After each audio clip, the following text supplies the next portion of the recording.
I think every single person I know in existence, on a personal level, taken it upon themselves to send me anything that is related to Sean Combs. The amount of AI-generated TikToks that my parents send me asking me if I'm safe, if I'm going to be okay in the next 2 months, it's getting out of control. But an interesting series of TikToks have actually been circulating in the Rotten Mango group chats.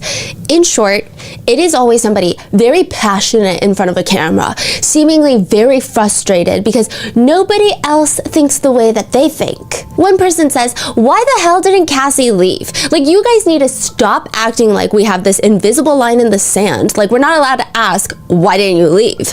She's putting up with the bullshit because she thinks the good shit outweighs the bullshit. Y'all are gonna stop making people acting like they're crazy for pointing that out." At the end of the day, though, at what point are we saying you're a willing participant or not? Like, we can't ask common sense questions. Another person on TikTok compares her to Ghislaine Maxwell, the counterpart of Jeffrey Epstein. No, bro, she's got favorite escorts. She's picking out different escorts. And come to find out, she's been cheating on her husband throughout this. No, bro, Cassie's husband is finding out that he's getting cheated on in the most diabolical ways in the courtroom, that he's walking out. Side note, that is factually incorrect. That is not why he walked out.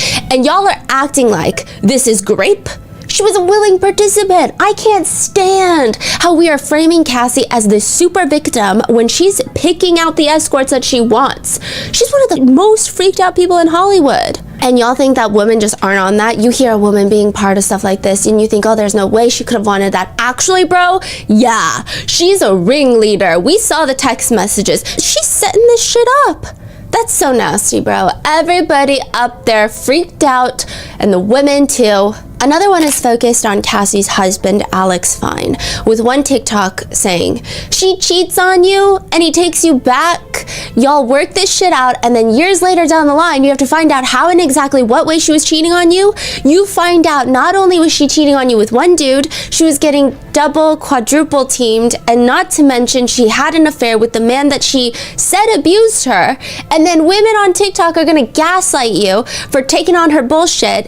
That is why women don't get the respect that they beg for in society, because they don't tell the truth under any circumstances unless it benefits them. The comments under that read, 1 billion women versus accountability. Another reads, Cassie got away, got married, and still went back to Diddy, and women are gonna keep moving the goalposts for her actions. Another says, if your girl is praising Alex Fine and saying things like, every woman needs Alex Fine, you gotta run. I will say many of the comments in these videos, and the videos themselves, are misquoting or miscontextualizing statements and or questions from the cross-examination against Cassie Ventura.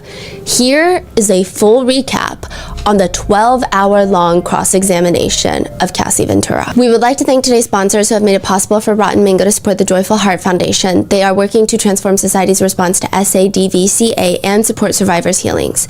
This episode's partnerships have also made it possible to support Rotten Mango's growing team. We would also like to thank you guys for your continued support as we work on our mission to be worthy advocates. As always, full show notes are available at RottenMangoPodcast.com. A few disclaimers before we get started. Regarding content, there are themes of DV, SA, and sex trafficking. Please watch with caution. Many of the quotes and statements included have been shortened and condensed for brevity or rearranged because, I mean, if you look at the transcripts for Cassie's cross-examination, I think it's almost 1,000 pages. Okay, no, I want to say it's like a good 600 pages. It's a thick stack, and they keep jumping back and forth. The timeline was so confusing. The way that it's absorbed in court in real time was like, at certain times text messages would be brought up, and I'm like, I don't even know when this text message is from. We had to re-go through all the transcript and our notes and the exhibits to be like, oh, this is when it's from. So we've kind of rearranged it in a way that makes a lot more sense. And this week's testimony was impossible to shrink into a standalone episode. So if you haven't already watched the first part of Cassie's direct, that's like her direct testimony. So go check that out. And speaking of the legality of things, Sean Combs is presumed innocent until proven guilty beyond a reasonable doubt. Everything up until this point, everything that he's been charged with are alleged crimes until a verdict is reached, which at this time of the episode it has yet to occur. Any descriptions and observations regarding Mr. Combs, his legal team, the court, and or the public during the trial were personally noted by myself or my 2 other researchers who were present in the courtroom. None of us 3 should be used as like a definitive source to determine how you feel about someone's innocence or guilt. So with that being said, let's get started. I saw a comment on the last episode, well, like a few episodes back, that said Sean Combs' defense team is like all of the Avengers, except now they're working for Thanos. They're representing Thanos. So there's typically 3 sketch artists in the courtroom, and they've been kind of bickering. They've been fighting a little bit. We have observed some things. We're not going to talk about it because we love the sketch artists, but 2 of them are now sitting on the very first row of the right side, which we are in the back of the right side. And one of them is sitting on the very first row of the left side. So practically right behind Sean Combs. And the one on the left side, I just see her grinding a piece of white chalk into the sketch. And I'm like, she's ferocious about it.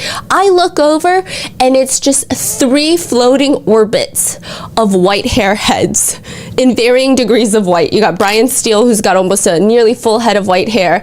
You've got Sean Combs, you've got Mark Agnifilo, and she's just grinding in the white chalk, making their heads even whiter than I think they are in real life. And then on the other side, you have one of the sketch artists. She's like a legend in the courthouse, but she's drawing Cassie with a tissue in her right hand. Cassie is clearly in distress. She's sobbing, and the judge is looking at her as she's crying. It is propped up against the wooden railing right in front of her. So usually you don't see too much unless you kind of crane your neck. They like to keep it a little bit slanted, but I think she's trying to get a good overview because she has it propped up that I can see the sketch pretty clearly. Because I'm sitting behind Alex Fine, directly behind him. It's directly in his line of sight. If he were to look up, he will see Cassie, his wife, crying on the stand. And if he looks down, he will see a giant sketch of her crying. I think that the cross-examination of Cassie Ventura is, if you can even believe it, more emotional than her direct testimony. Before Cassie enters the courtroom, the energy is very interesting. There are these like 5 windows on the side of the courtroom that are massive, and the second one near the front, the curtains are clipped closed with like a giant binder clip. The courthouse, I think, spends all of their money pumping the AC. It's like negative 10 degrees in there. Cassie even mentioned that she might be a little bit chilly. The judge is always asking people if they're chilly. Everybody's cold, and the freaking curtain is binder clipped. Why don't they bring it up? They do, they say I talked to Officer Riz, who basically controls the courtroom, and he said, it's either going to be snowing or it's going to be so hot everyone's going to be sweating. Like there's I think it's very hard to control. I see. Sean Combs walks into the courtroom. He's wearing this sandy-colored sweater with a collared shirt. He looks anxious, but not in the bad way. Like, that's the best way we can describe him. This is like before the cross. Yeah, before the direct cross has happened. The direct lasted 2 days. It's happened, and now we're heading into the cross-examination. So this means that Combs' defense team are going to be grilling, poking holes into Cassie's story. I'm going to go into like what all the steps mean in a second. But he looks like something is going to happen. He looks almost anticipatory instead of like it's anxious because you're anticipating something. Side note, he is also not allowed a belt for obvious reasons, and his pants are always dangerously close to just like giving the press a sight of something that we did not ask for. And you can just tell it's going to be a big day because in walks Karen Agnifilo. Mark Agnifilo's wife, also Luigi Mangioni's representation counsel, and she brings her mom, her elderly mother. Karen's mom? Yeah, who Sean blows kisses at. Wow. And someone around me comments, it's a family affair. But I'm like, no, Karen, I love you. Please just give us updates on Luigi. Now, there's a little back and forth between the government and the defense team, which I think is just so fascinating, the way that they talk. So long story short, not to overcomplicate things, the defense wants to use something that the government does not want to be used during the cross-examination. But they didn't even show the government all of these exhibits until yesterday. So to that, the judge is asking, so how would you ever be in a position to establish good cause? You would have brought that to the court's attention in any of the 15 or so hearings that we had in this court, and then I would have addressed them, right? AKA, why are you upset after you turned in your homework late? Mark Agnifilo is not fazed. He pleads his case, but the way that we can best describe him is a giant teddy bear talking. Does that mean that he's a good person? I'm not even trying to say that. I know teddy bear is like associated with like good and kind. I don't know anything about him personally, but he's the energy of a giant teddy bear who yaps. He likes to say things like, I know Your Honor has given this a lot of thought, as you always do. I'm just trying to sort of give Your Honor a different way of looking at the letter and the understandings. Like sounds very harmless. He's so disarming. If he were a cop, I would confess to crimes I didn't commit. He gives me like, if I'm lost in a supermarket and I need someone's phone, he'd be the first person I talk to. Wow. But the judge is not swayed by his backpack with 1,000 zippers and his slightly charismatic way of talking. And he is also reminiscent of a passionate filibuster. That's exactly how the RM team knows him. We call him the filibuster. Seriously, he's Mr. Filibuster. Sometimes when I see his name pop up on the transcripts, I'm like, I remember that moment in court. I'm like, let's just fit through 10 pages because he just likes to yap. So they're arguing back and forth about these exhibits not being turned in on time. And prosecutor Comey chimes in, and every time she talks, like I said, I don't think I want to be on the receiving end of whatever she's saying. I forgive Mr. Agnifilo for probably thinking about a different conversation. We have talked about a lot of messages over the course of the last few weeks, but in the last context of this particular meet, there were no discussions of those text messages. Basically, the defense wants a text thread admitted during Cassie's cross. The government is like, no, we don't want that admitted, and you were supposed to tell that a long time ago. You were supposed to tell us if you wanted it. The judge is like, children, calm down. I made my ruling. It seems like maybe people don't understand. Not only is there no basis to admit these specific messages, but maybe we're not on the same page. There is no issue here as far as I can tell, because the actual examination of the witness is not being impaired. Am I wrong about that? So the judge, he's getting snappy with it. He's not having it anymore. I feel like his patience is running thin. There are some whispers that the defense is, I don't want to call them dirty moves, but it seems like they're very strategic in the late timing of submitting exhibits, and they're wordy, trying to do things a little bit slick. So that text threat is not approved? Yeah. Well, they're redacting parts of it. And as they're having this very intense back and forth, there's members of both sides of the legal teams pushing giant, they look like shopping carts, which is filled to the brim with papers and binders and files. This is going to be a very intense day. When the jurors walk in, and we haven't seen this since, it feels like 3 months ago, but it was like a week and a half ago.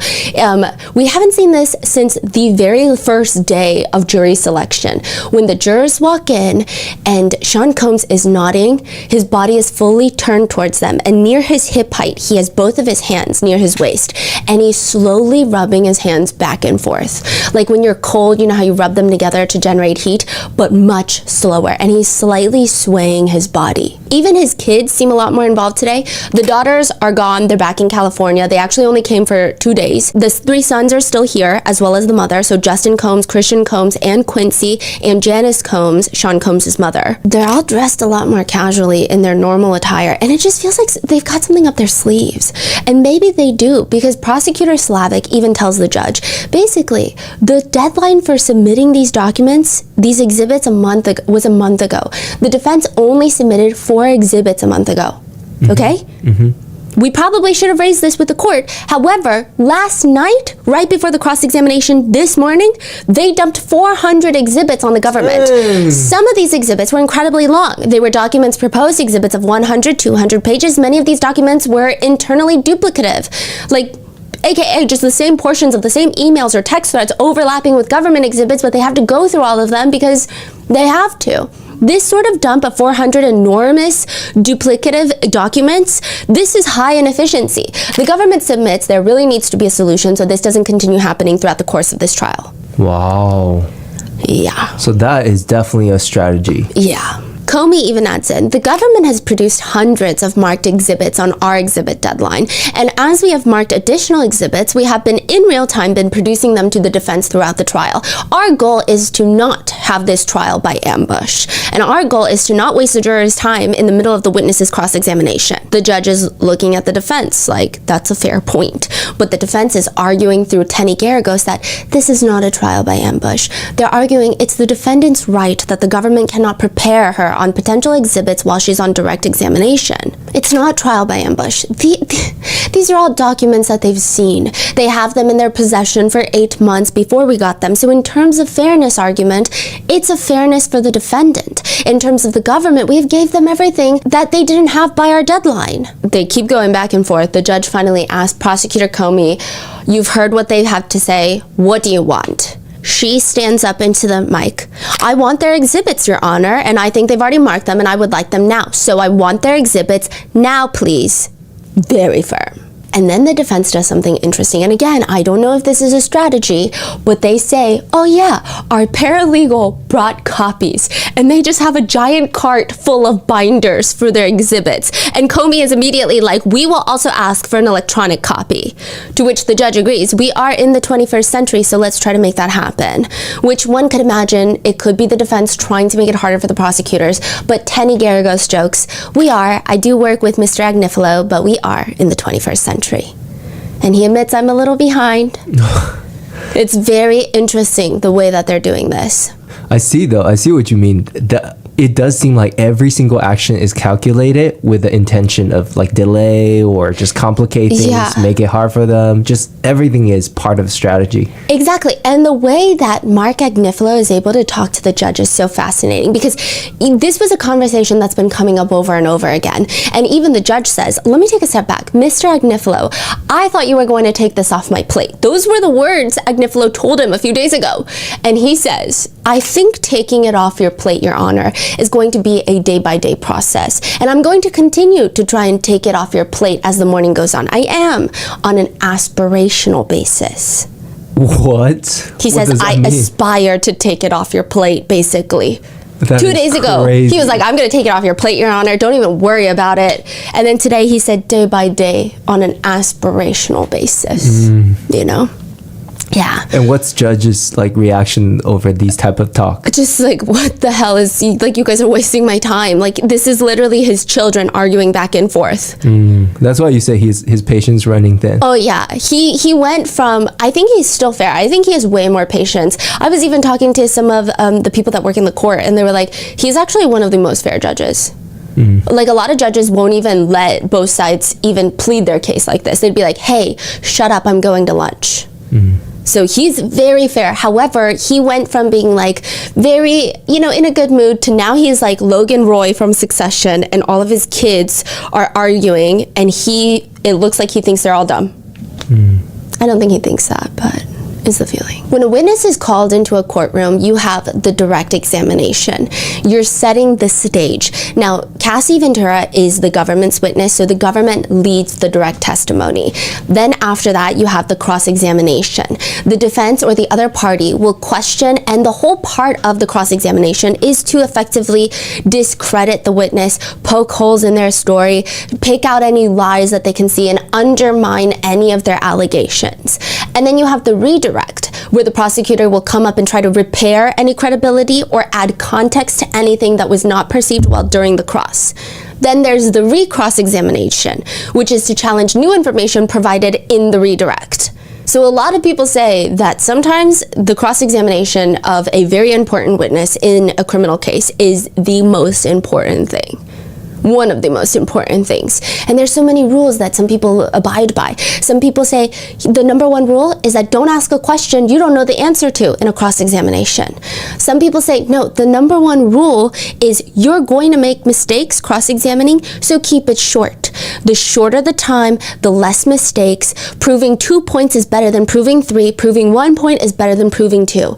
Always keep it condensed. Everybody has different opinions. Attorney Ana Estevello is the one doing the cross-examination of Cassie Ventura. She has a reputation for being a top white-collar criminal defense attorney, usually representing clients accused of financial fraud, insurance fraud, tax fraud, money laundering, narcotics, and weapons offenses. She does this thing when she's talking, when she asks questions. This is our first time really hearing from her.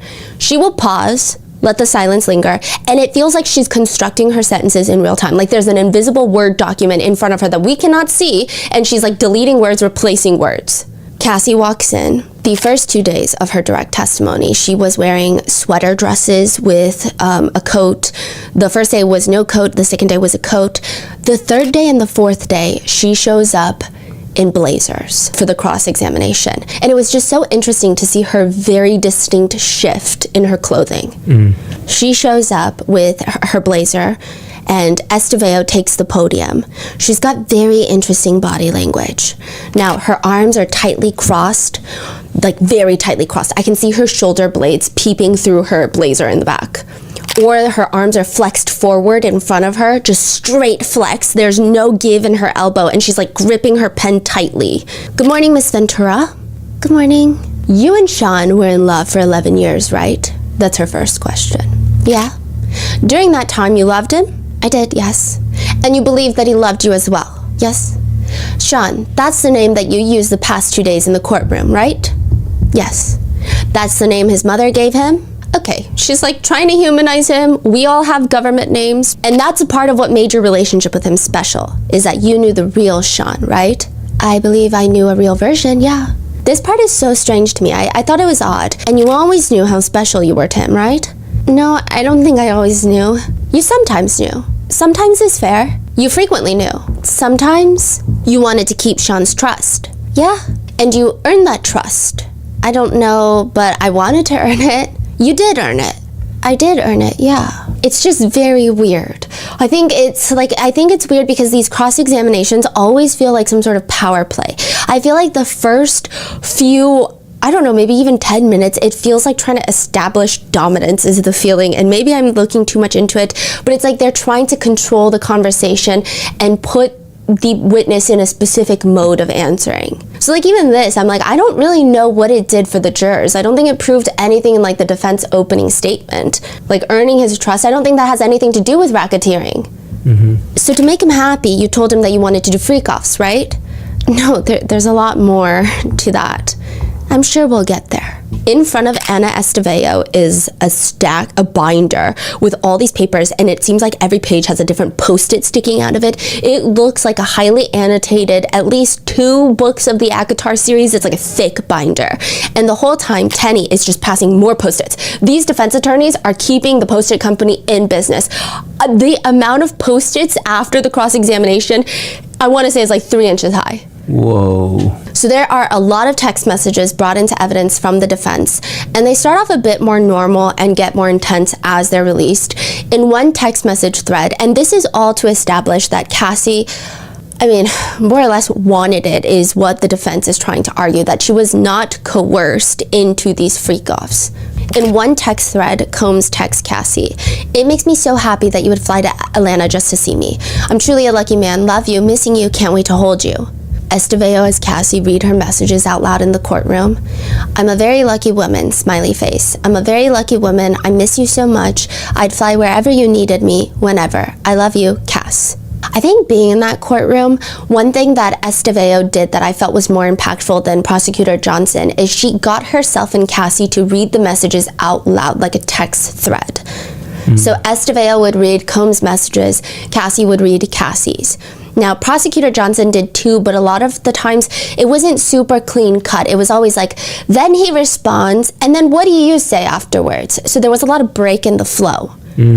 I think this format is doing a lot more impact for the jurors. And they're just rapidly going through these exhibits of text messages. And these jurors, at least in the beginning of the cross-examination, they're locked in. I saw one of the jurors flip a page in his notebook, and he's already used like half of his notebook that he was given. And they're just rapidly going through these text messages, just normal conversations, maybe trying to establish that it was a normal relationship, I guess is what they're trying to do. One message, Combs texts Cassie, "I love you so much, it makes me cry." Another one, Combs texts Cassie, "Did you miss me?" "A lot. You didn't even respond to my message." Then another one, Cassie texts Combs, "Going to sleep now so it can be tomorrow faster and you can be home. I love you. Love you, my baby." Smiley face.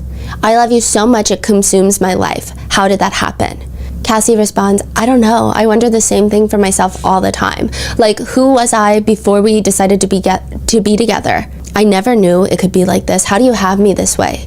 LOL, what do you mean? I'm so happy that we fell in love. We are so in love, we don't do anything else. That's not true. But you're going to have to work so hard, 4 times as hard as me, which takes a lot of time. Another one from Combs to Cassie, "I miss you already." Me too. "When do you want to freak off? LOL. LOL, I'm just going up to change and put my ring on. I just picked it up. I'm always ready to freak off. LOL. Combs at this point is leaning in. His body is a lot more towards Estevao and the jurors this time. When this message is read, he cocks his head to the left. Because anytime a message is read where she's initiating or responding well to a freak off, he's like doing some sort of motion. He's always kind of pivoting towards the jurors. He's cocking his head. They continue reading these text messages. You tell me the day. You choose. That's Sean. It can be whenever. Name the night. I feel like the weekend, like a Friday night, would be the best because we'd want time to recover for the work week, right? This upcoming weekend, the 8th is the only one I have until the 28th. I'm on it. LOL, okay, but if you can't, we can always do it during the week. You know, it doesn't matter to me. Estevao looks at Cassie. When you say, we know that doesn't matter to me, you're saying that you understand that Mr. Combs knows that you don't mind whether or not it's on a weekend or during the week, right? That's what it says. Okay, and then Mr. Combs says, Friday it is. I wish we could get Jules here. Cassie reads her message. LOL, maybe we could. We don't know him that well, though. You want to call him and feel him out? Yeah, I could do that. Call him now, please. Now, those are a little bit more on the tame side. There are some messages that have the internet in a bit of a tailspin. They're not read out in court, but the exhibits are displayed right on the screen for everyone to see, so they're admitted into evidence. August 7th, 2009. Cassie says that the two of them are texting about planning a freak-off. Cassie texts Combs. Me too. I just want it to be uncontrollable. I can't wait to watch you. I want you to get real hot. She responds, I can't wait to stare at some big black. In another message, Combs texts Cassie, I'm so horny I can't concentrate. She responds back, so what do you want to do? I'm going to Dwayne Reed to grab candles and then going home to pack us a bag. If you want any regular clothes, by the way, or just sweats, then I can go check in, set the room up, I'll eat, take my vitamins, LOL, and get ready before I LV the house. Leave the house. Just want to know what you're thinking. It's crazy because as these text messages are being revealed in court, I think it's like you sit there and you're like logically thinking and you go, yeah, no, it makes sense. This is exactly what Cassie said in her direct testimony, and this has been her stance since even she filed her civil lawsuit. It's like the whole grooming thing. They met when she was super young, impressionable. He's got the power. She wanted to make him happy. She clearly did not want to participate in these things, but she didn't know what else to do. And that's kind of what you get in the text messages. But I think in that courtroom, the impact as they're being read out was very intense. A lot of the jurors were scribbling notes, especially when the more explicit, vulgar messages came up. I don't personally think that the vulgar messages are evidence of anything, but it had such a strong shock value in that moment. Yeah. That it was just, it's hard to not feel when it feels like the whole room feels shock. Because there's like a collective energy that everybody has. And this is why I think direct and cross is so important, because I think when you go online, everyone is like, oh, the whole direct testimony was so sad. And it's like one emotion.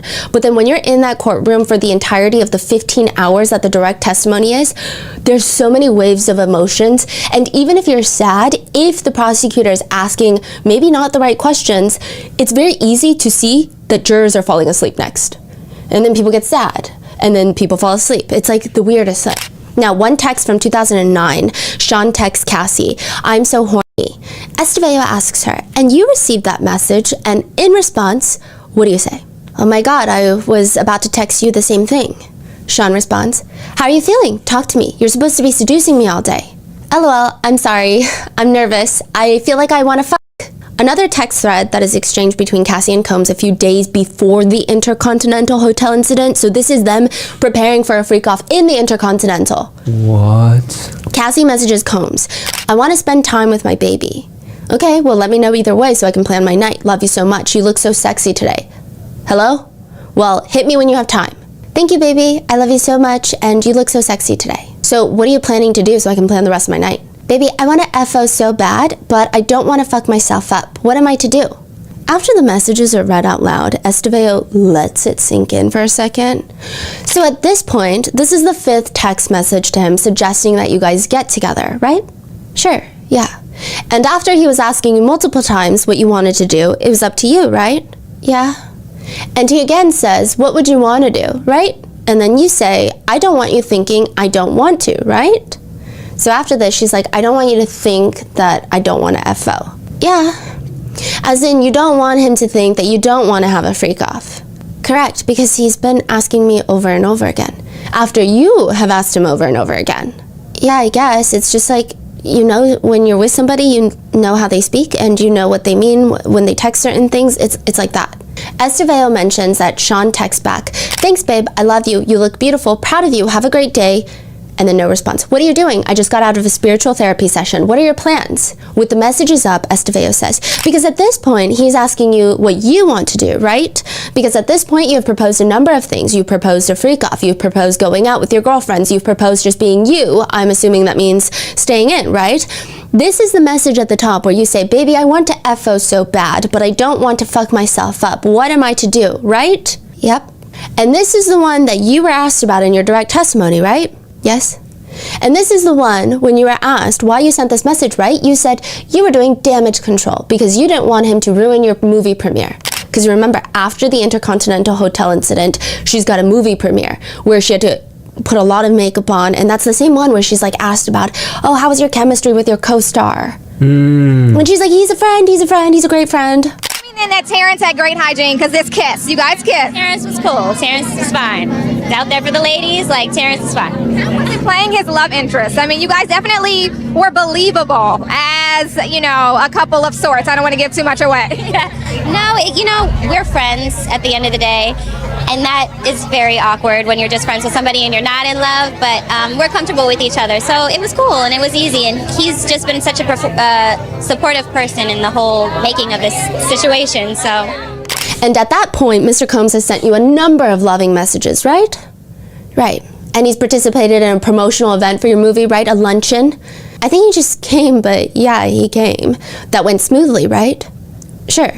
And it was supportive of whatever decision you wanted to make in terms of how you two spend your time together, right? Yeah. And then he says, "So what would you want to do?" And that's when you say, "We can have fun. I don't want you thinking I don't want to," right? Yeah. To which they read the next text of Sean writing, "I think if we start at 7 or 8 and end at 4 at the latest, take a Xanax and or Ambien and go to sleep, we'll be okay. And you rest tomorrow and all day Sunday you'll be good, and drink a lot of water, we'll be good. But we won't have hours to be caught in a matrix if we do it. I want you to call Garen." So Garen is from Cowboys for Angels that arranges a lot of the escorts. And see what he... Did he say? Yeah. "I want you to call Garen"? Yeah. Okay. And see what he has, so it can really be a turn on. But if we're going to do something, sooner the better. Can you elaborate, Ms. Ventura, on the term matrix? It says, "But we won't have hours to get caught in the matrix." So matrix, I said, is like the high and being too high where we wouldn't be doing anything sexual. Anything would be happening because we would just be too high. Like there would be no performance. So it would be a big deal for you to get very high before such an important night in your life, right? Yeah. Your premiere was a big night, right? And if you were to enter a matrix or take too many drugs, it might impact your ability to participate in the promotion for the movie, right? Correct. And you understood that he knew that and recognized that, right? I guess she's trying to prove he gave you so many outs. And you didn't take anything, is what she's trying to establish to the jury. When I say the defense is trying to establish, I'm not saying that's a fact. I'm saying this is their point that they're trying to make. Later, the text messages show that Combs is asking a ton of questions and Cassie's not responding. He says, "Chill with your friends. I'm gonna check you later. I tried." Wait. Yeah. What? He's like texting about the night and she's not responding. He's like, "Okay, well, why aren't you talking to me about Garen, I guess?" Yeah. And then he's like, "Chill with your friends. I'll check you later. I tried." Like the "I tried" honestly feels kind of passive aggressive. To which Cassie responds, "I said let's have fun. You're tripping and reaching and that's not cool. This is a big moment for me and it feels like it's spoiled now." Because it's like now he's just getting upset. Yeah. Combs says, "Call Garen. Can you do that? And go get your stuff, right? Where do you want to stay? Can you see who Garen has? Hello? Yo, I hate when we're in the middle of texting and you just stop." She responds, "I'm waiting for him to hit me back. He didn't answer." "Are you headed home? Where are you at? Can we do it at your house? Hello? Talk to you later. Gonna go into this meeting. Carrie is here. We can't do it at my house. About to head home now. I got Intercontinental. Did you call Garen? Hit me back." Is Garen the one at the Intercontinental Hotel? No, it was Jules. So Garen is the one that is just sending people. Oh. I'm imagining that he's going to be either a government witness or he's going to be subpoenaed. Wow, okay. Now, Cassie sends a picture of people Garen has for them that are discreet. That's the word used. Combs doesn't respond, to which she texts, "You hate when I stop responding, but now that's what you're doing. Can we get the other guys? You really want to bring another random into our situation?" Estevao points out that the two of them go back and forth discussing which guys to invite. So this is like the beginning, that one TikToker that's like she's choosing and picking her escorts. the way it happens, it's more so she's not like picking and choosing. She's not like, ooh, that one looks hot, that one looks great. It's more like, I've never met these people, I'm not really comfortable. Like, this person gives me weird vibes. If I have to choose, I'd rather choose Jules, who I feel safer with. That's kind of been her whole energy throughout the entire testimony. That's it. That's what they're referring to? Yeah. Wow. Because I was like, I'm telling you, if you see the state of the desk over there, like, my researchers and I are flipping through transcript pages. Like, this doesn't even make sense. Cassie is being a bit stressed about this stranger coming, and she just doesn't want a random person. I'll be right over there. Let's just start the energy fresh, is what Cassie says. I had such a great day, and I intend on keeping it that way. Estevao looks over the podium. When you say you were intending on keeping it that way, that included participation in this freak-off that you're planning, right? So she's saying you intend on keeping a good day. A freak-off is a good day. Another message Cassie sends read, I'm not in a combative place. I've just been people-pleasing all day, and I just need relaxed fun. By saying you just need relaxed fun, you're referring to the anticipated freak-off, right? Not necessarily. I felt like for me it was more about the high and hanging out with Sean. Eventually, she sends another text of like, no crazy shit. She doesn't want crazy shit because her energy is good. She wants to keep it a good day. She's got a movie premiere. So she just writes no crazy shit. To which Combs responds, all good. You just don't hear how you be talking. So this goes back to her direct where she talks about how he loves saying things like, watch your face, watch your words. Yeah. In another text thread, it's Combs texting Cassie, you know we have to have a proper FO without no K. I need to get it out of my head. I hate ketamine. So you let me know when. Please don't be mad and think that's all I want to do. It's just the K. A successful FO is when we remember and don't be fiending to do it the right way again. I won't bring it up again until you're in that mood and I'll fly Dave in. Cassie responds, I'm fine, just trying to get my life back organized. Yeah, I know, right? I'm sorry. I feel like it's my fault that we rush back into shit. I'm praying on us. Love is so hard sometimes. We both got to get back on track or we'll never get shit done. I want you to know that I realize what's going on. We're at a great place. Let's give things time to breathe in a positive light. I need to get the songs for Epic. Send me all the songs that you have on a flash drive when you're ready. I'll send Dave to get so I can get that done, and I'm coming up with a management solution. Anything else you want me to work on, please send. I'm going to my therapist today. Love you so much. Always will. They're trying to argue some of the same text messages are being used where Cassie in the direct is like, yeah, I didn't want to. I was just scared, so this was my reaction. In the cross, they're basically saying, look, you want to. Look at this. Like, you guys are having in-depth conversations about the freak-offs. In another message that was brought up, Cassie had texted Combs that she wants to talk to him about something. And he's like, is it going to stress me out? Do you remember that text? He's like, what is it about? Freak-off. It can wait. It's not a big deal. Now you don't want to do it anymore. I already know. You're so predictable. Really? Okay, since that's definitely what it is. We'll leave it at that since I'm so predictable. Wait, have a good night. Sean Combs say, freak off. You don't want to do it anymore. You are so predictable. Yes. Meaning Sean Combs like, okay, you've done this 1,000 times. You don't want to do the freak off anymore. Like, I can already see it. The fact that he already knew what was coming is very interesting. Yeah, that's... Yeah. Okay. But the defense is like, she says, okay, I mean, I'll leave it at that. Good night. He says, whatever, baby. I'm not going to play no games with you, and you ain't going to keep shutting me down. Estevao looks at Cassie. You testified on direct that you were going to tell him that you didn't want to do freak-offs anymore. But you didn't tell him that because you didn't want him to be upset, right? I saw his reaction, and yeah. And I will say, I was getting very lost in the timelines that were jumping around, so I felt like they were slightly rearranging timelines in a way that made the most sense for the defense. That was the feeling I got, because we would jump from like 2008 to 2018 to 2012, and there would just be like one line of like, this message is from this date. Oh. So we actually go on to the next defense exhibit, which is from one day before the previous messages, and it reads, from Sean to Cassie. And baby, we really need to do some soul searching this time. We gotta figure out a plan and get us back on point. Think about it. Definitely. What do you feel about where we're at?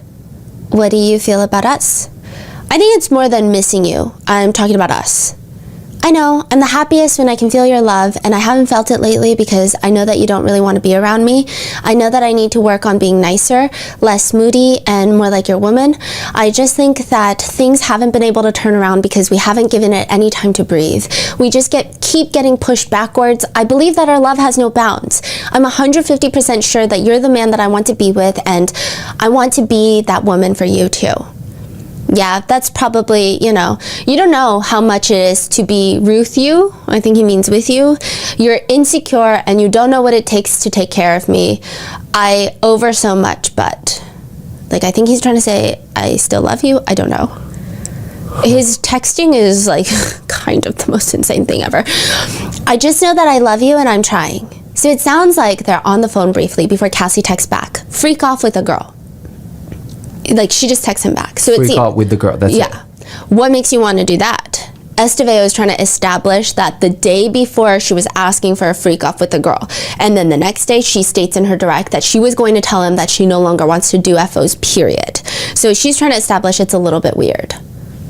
And then she just keeps moving on. Now, Cassie, at one point, she does get frustrated during the cross testimony because she's like, am I allowed to say something? And then they're like, no, just answer the questions, because she's not allowed to. She doesn't really have time to be able to explain much. Yeah. Anytime a new text message thread is shown, it just seems like a good chunk of the times Combs will literally physically lift his butt up out of his chair so that he can sit at the edge of his seat, lean onto the table, put his glasses on, and read the text from the evidence screen. So it sounds like from their 10 years of text messages, which I don't even know how much text is there, they will cherry pick very brief conversations that sounded like Cassie wanted to freak off. Yes. Is that correct? Yes, and it got to the point where I forgot what day this was. I think it was yesterday. We were texting and I think we were half arguing, half joking about something that was so dumb because I'm so sleep deprived. And I remember thinking oh, that's so interesting, because if you were to take anybody's full relationship of text message records, even though we're half joking, you could totally take everything out of context. Yeah. So it's very interesting. It was just a weird, oh, this is so weird type of moment. His energy while he's reading the evidence screen reminds me of, well, first he's looking at the evidence screen, but his demeanor is very casual. It's fascinating. He looks the best way I can describe it is, he's staring at a menu when it's too dark in a restaurant. He's just squinting, looking at the evidence screen, but it's a very casual demeanor. I don't know how to describe that even better. When two people are also having a heated discussion, this is his energy throughout the cross-examination. Two people are having a very heated discussion and you're trying to say your piece, but they're like, shh, wait your turn. And you just have to wait you're 5 years old, but you have so much to say. That is the energy of Sean Combs during the cross-examination. Or when you know the answer to a question, but you have been a smartass for the entirety of the day, so the teacher does not want to call on you, but you're trying to sit up taller so that they'll call on you. That's the energy Sean Combs has. This is vastly, worlds of a difference from the past 2 days that Cassie has been direct testifying. Even during the cross-examination on the first two witnesses, the security guard, the male escort, albeit there were much, much less critical cross-examinations. Other than Combs looking at Donaldson with the eyes of what I felt was hello, what are we paying you for? He was not nearly as involved. This time, he seems, dare I say, excited. Butt off the chair. He's very expressive. Even his kids. There will be short moments where the judge is on sidebar with the attorneys. Sidebar, they play the white noise machine. You're not allowed to talk. The judge is still on the bench. Officer Riz, he's kind, but he's fair. He'll be hey, you, no talking, right? The kids, they're smiling. They're giggling the teacher just stepped out of the room. And then eventually Sean Combs will look back at his three sons and they're smiling and nodding at each other. And I know a lot of you guys said that I do not have the faculties to interpret those nods, but this one was very interesting. Other points of the cross-examination, Combs is sitting in between. So this is very interesting. So I thought he was going to be on a full female led table. He's actually back to most of the original seating. So it's Tenny Garagos, who's constantly passing Post-its to Estevao. Then you have Mark Agnifilo, who's sitting right next to Sean. Then right next to him is Brian Steele, and then Alexandra Shapiro. Now, Mark Agnifilo and Sean are sitting two guys in a boardroom watching an intern give a presentation. I don't know who the intern is in this scenario. I don't think it's Estevao. Maybe it's more Cassie. Maybe no one. It's just that's the best way I can describe the energy. It's they're leaned back in that boardroom CEO demeanor, and they look slightly amused. They're not laughing or smirking, but they don't look that tense or stressed. So they go back and forth between these vibes. Meanwhile, Brian Steele looks very stressed. He looks like he's being held hostage. He looks like he misses Young Thug. There is this very awkward moment during a recess where everyone walks back in and Cassie's husband walks in and appears that, so my researcher and I both clocked it, him and Sean Combs make prolonged eye contact. Wait. Alex Fine and Sean Combs make prolonged eye contact. I would even consider it glaring. And so much is said through that look, nothing great. But immediately after, Brian Steele and Mark Agnifilo start comforting Sean Combs like he just saw the boogeyman. And my researcher... In what way? Like patting his back, like talking to... Almost like they're giving him a pep talk. They're both leaned into the sides of his face like, it's okay. Like, that's the vibe. I don't know if they said it's okay, but that's the vibe. So they saw the exchange of the look. Okay. And they're both like comforting him. Like he just saw the boogeyman. That's the feeling. Like they're really comforting him. I've never seen them comfort him like this. They'll hug, they'll like tap each other on the back, but this was like calming someone down, comforting. I don't know. It was weird. It was weird. Now, there were moments where I think the defense were trying to prove a lot of points, but it really depends on how the jurors are receiving this information. It's hard to say because I do think there is a small discrepancy between what the internet thinks and maybe what the jurors think. The jurors, a lot of them have poker face, but there will be times where I feel like they are not responding the way the internet is responding. Okay. To some things that are said. Such as? I think a lot of the text messages did not sit well with some of the jurors is the feeling I got. I really have no way to prove it. It's just like a intuitive feeling that my researchers and I felt. It would be like moments where a vulgar text message would be shown. It would not be read out, but then you would see like a juror look at the screen and then kind of eyebrows raised and start writing in their notebook. So it's like, Yeah. It's a small thing, but collectively over time, what's happening, right? Estevao asks Cassie, it was a very different relationship from any other relationship that you've had before, right? It was exciting. It was much different. It was passionate.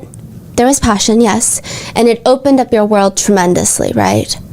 Cassie gets quiet. She kind of cocks her head to the side. She purses her lips like, wait, what does that even mean?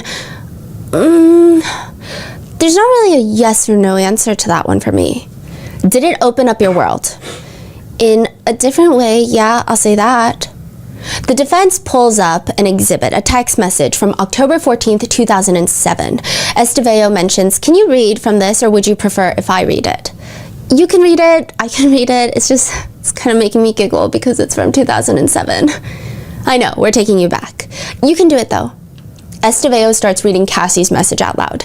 We've only really had 1 week of each other just together, and I can say that it's been the best and worst. I've never felt so loved, safe, and empowered since we've come together. When I'm with you, I feel like I'm your woman and no one else's. I feel protected when I'm in your arms and so comfortable that I can sleep and not worry about anything. You are one of the sweetest, most sincere people I've met in a long time, and I cannot express enough how grateful I am that you've chosen to be a part of my life. I don't want to rush things, but I can't help but sit with you and dream up a beautiful future together. Who knew I'd fall so fast? You make me feel like I can do anything, and that's real. On the other hand, you're constantly weary of me. I'm sneaky. I never seem to make the right decisions to you. I'm a spoiled brat. I'm dramatic, disrespectful, and some reason you don't trust me. It always goes back to, well, maybe Carrie would have been the better one to go after, since I've witnessed you more than once, you realizing that she's way better fitting for you than I am. Carrie Morgan being Cassie's best friend of 17 years that she no longer talks to, that was also subpoenaed to be on the stand. Wait, she's saying maybe Carrie is a better fit for you? Yeah, because she's saying, I've witnessed you more than once realizing that she's way better fit for you than I am. It's hard for me to handle that as I feel like I've given so much of myself in this short time, but whatever, I can take it. I'm guessing there will always be something negative. I don't know, I really don't. I'm hurt that you think that I'm a malicious person. The dinner I went to last night was definitely bad timing, but it had been planned before all the drama things had to be handled. Just like how you have to handle your business. I never step on your toes when it comes to handling yours. I'm about to get on this plane and I'm sad, mad, frustrated, and hurt that you just don't feel like I'm the right one. I really do love you and I hope to just be able to learn what it is you want in a woman and give it to you. You're very important and I hope you know that. Cass. There's a lot in this message, right, Miss Ventura? There sure is, yeah. Cassie says reading this feels like, I don't know, just like reading it like a journal entry. This message suggests that you were hoping to have more of a relationship with Mr. Combs, right? Yeah. You're dreaming up a beautiful future together, right? Uh-huh. Estevao then brings up the fact that Cassie was dating another producer prior to dating Combs, which the sentiment being, okay, the defense is trying to perhaps inconspicuously try to make the jurors feel like Cassie is someone who dates with opportunity. So you just said that prior to your relationship with Mr. Combs, you were in a relationship with Mr. Leslie, right? Mm-hmm. And how much older than you was Mr. Leslie? I believe 10 years older? When did you start dating him? When I was 19, 18, 19? And it was relatively serious? Yeah. In fact, I think you had the tattoo of his initials on your body, right? Uh-huh. So because you spent 3 years with Mr. Leslie, when you started dating Mr. Combs, it was not the first time you had been dating an older man, right? Second, but yeah. In another message, Estevao is trying to prove that Cassie loves freak-offs, with Cassie texting Combs, "I miss you," and then sending a very explicit message. And "I miss our love sessions in the afternoon." And when you're referring to love sessions in the afternoon, you're referring to freak-offs, right? I don't know in this message, but they keep reading the messages. At the bottom, Mr. Combs says, "You up? Want to have some freak fun in the afternoon, smiley face? Are you horny or sleepy? We can sleep or make love today." You respond, "I'm both, LOL. I thought we were going to lay up and spend time, but you want to just come here so we can talk in person? I was thinking I wasn't going to see you until tomorrow. I had stuff planned for the day, but I'm good to cancel."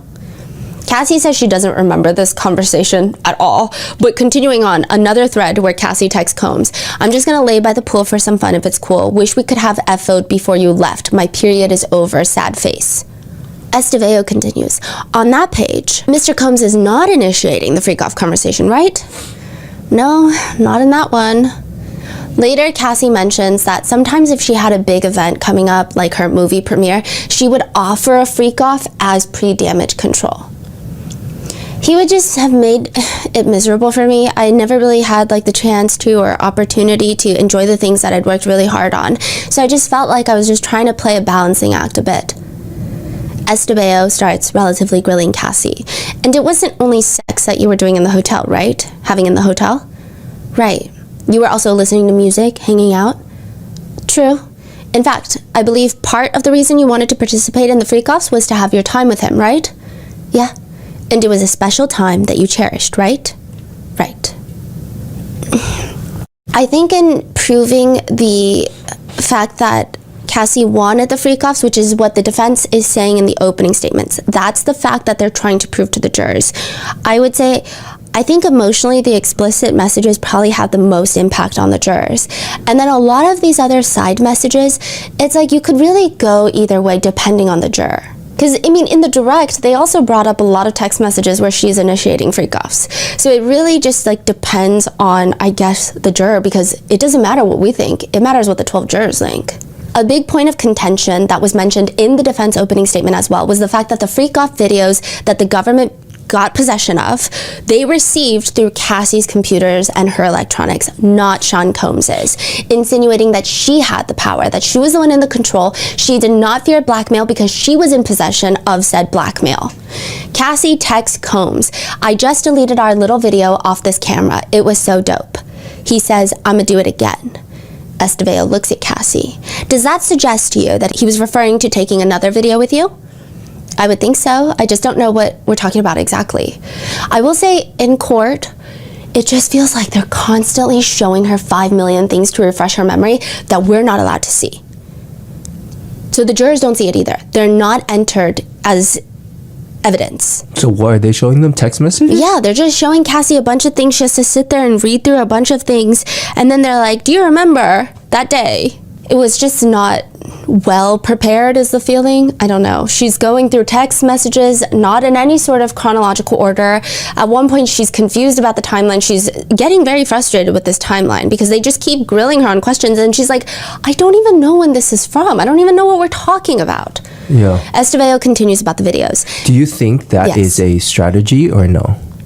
I think so, because when she does say, like, "I don't remember this," I do think that some jurors could perceive it as she doesn't remember it because it doesn't look good for her. Oh, I see. Was the feeling that I got from just observing the jurors. I don't know. I can't read minds. It was the feeling. Yeah. Sounds like she's trying to maybe potentially evading this. Yeah, like I don't know why I sent that, you know, but it's like, to me, I don't know if it's like the previous biases that we have, but it's like, I'm like, I genuinely, she's flipping through so many papers, I would be confused as well. Yeah. But Estevao continues about the videos. And going back to the videos, you testified on direct about deleting videos that were in your possession, right? Yes. And by recording them on your devices, it gave you the capability of deleting them, right? If I saw them, yes. And at a certain point in your relationship, you insisted on recording them on your device so that you could delete them, right? No. Would you want to record them on your device so you could delete them? I didn't want them to be recorded at all. If they were going to be recorded, you'd prefer they would be on your device. I don't know. Estevao also points out a text thread of them talking about an FO for later that night, which Combs texts asking, "Can we kiss tonight?" a lot. To which Cassie responds, yes, which goes back to her direct. She said she hated kissing during freak-offs. He says, "What are you doing? Where are you at?" "At Hustler, about to check out, trying to find something to impress you. LOL, you?" "Great, go to hotel." "Okay, how long you think you're gonna be?" To which Estevao asks Cassie, and in this exchange so far, you have not said no, right? Correct. The next important part of the text is brought up. Estevao is asking Cassie what she responds next. And she says, "Shit, I left the iPad, should I go get it?" Estevao asks, "When you say you left the iPad, that meant you previously had possession of the iPad and had left it wherever you left it." "Yeah, I just don't know whose iPad it was." "So it had been in your possession, right?" "Yes." Combs appears to love this line of questioning because he's like bopping. He's like nodding his head along to it. "And you told him that you left the iPad because you knew that he would want it for the freak-off, right?" "Yes. And it was anticipated that that iPad would be used for some sort of recording for the freak-off, right?" "In 2017, yes. And you asked him if you should go get it, right?" "I did. And he says, yeah, fuck, right?" "Yes." They read the next message where Cassie says, "Okay, I will run there. Sorry, I had it hidden so I forgot to grab it." In the same text message exchange from 2017, Combs asks Cassie if she wants pizza, to which she responds, "Almost there, I'm good I think, maybe a slice, I'm too excited." Estevao questions her. "That's referring to the freak-off that you were about to attend, correct?" "In my mind, I probably would have been excited to see him and have fun with him." "But the words you texted him were, 'I'm so excited,' right?" I'm too excited, excuse me. And this was after a discussion about negotiating supplies and logistics for a freak-off, correct?" "Yes, thank you." So they're trying to prove she had access to the blackmail material that she was supposedly very scared of. They're trying to argue that she initiated and never said no to the freak-offs.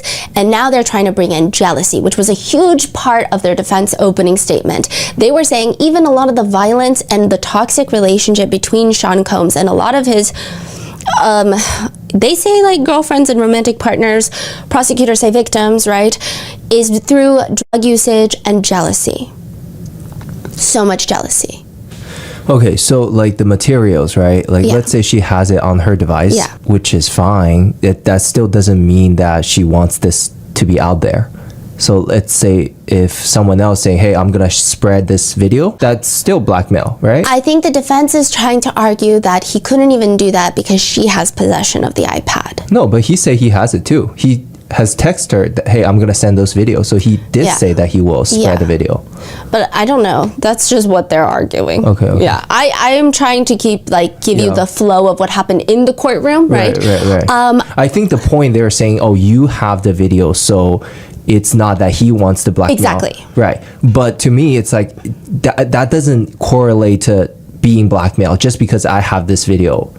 Yeah, but also I think another thing to consider. Even if I have this video and let's say I share with you as a boyfriend or girlfriend, still I can be blackmailed, right? Yes, and additionally, I think it's very pertinent to consider the idea that a lot of celebrities, even like Jennifer Lawrence, for example, her iCloud was hacked. So I think there is a strong level of paranoia that even if you think that you have the only copy of something, I mean, I think you could easily be blackmailed, especially at that level where he presumably has a lot of power. I just don't know. I think as a woman, it's kind of hard to see Esteveo's points with certain things. Because it's kind of like, like I get that this is what the defense is going for, but also as a woman, it's like, I think a lot of women in the gallery of the courtroom likely felt the same way is the whispers in the hallways I felt. It's like, yeah, legally, we don't really know because we're not attorneys. The jurors have different perceptions, but as a woman, it's like so many people could relate to those feelings of anxiety. Yeah.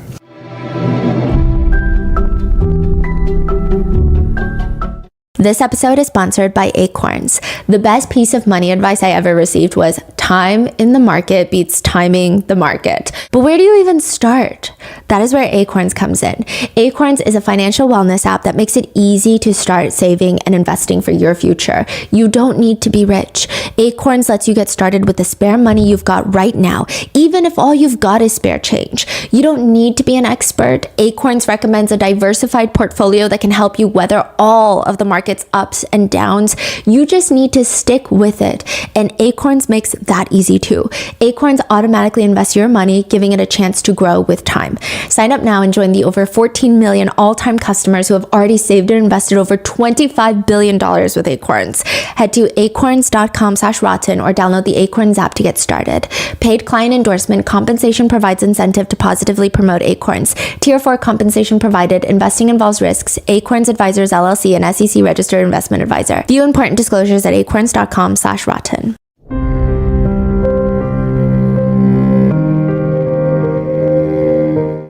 Now, they bring in Jealousy, and she is asked, what would trigger Sean Combs' incessant calling from your perspective? It could just be anything from not telling him where I was, many things, just angry with me about anything. Why do you think that he was concerned when he didn't know where you were? I think because he would assume I was cheating, but I don't know. So the defense brought up again jealousy, insatiable jealousy, and they say it goes both ways. They enter another exhibit that shows a text message where Cassie texts Sean Combs. Amazing, I love you so much. It made me feel like I can't wait until we don't care anymore. What did you mean, until we don't care anymore? Honestly, I don't know. I haven't seen this message in a while, but we definitely were not open about our relationship at the beginning part. Yeah. Does it suggest that you're looking forward to becoming public with your relationship? That I can agree with, yeah. They show another text message that reads, and they have Cassie read it. So you hung up. It's like I need to have something written out to say to you with no breathing room or you'll get mad at me and hang up.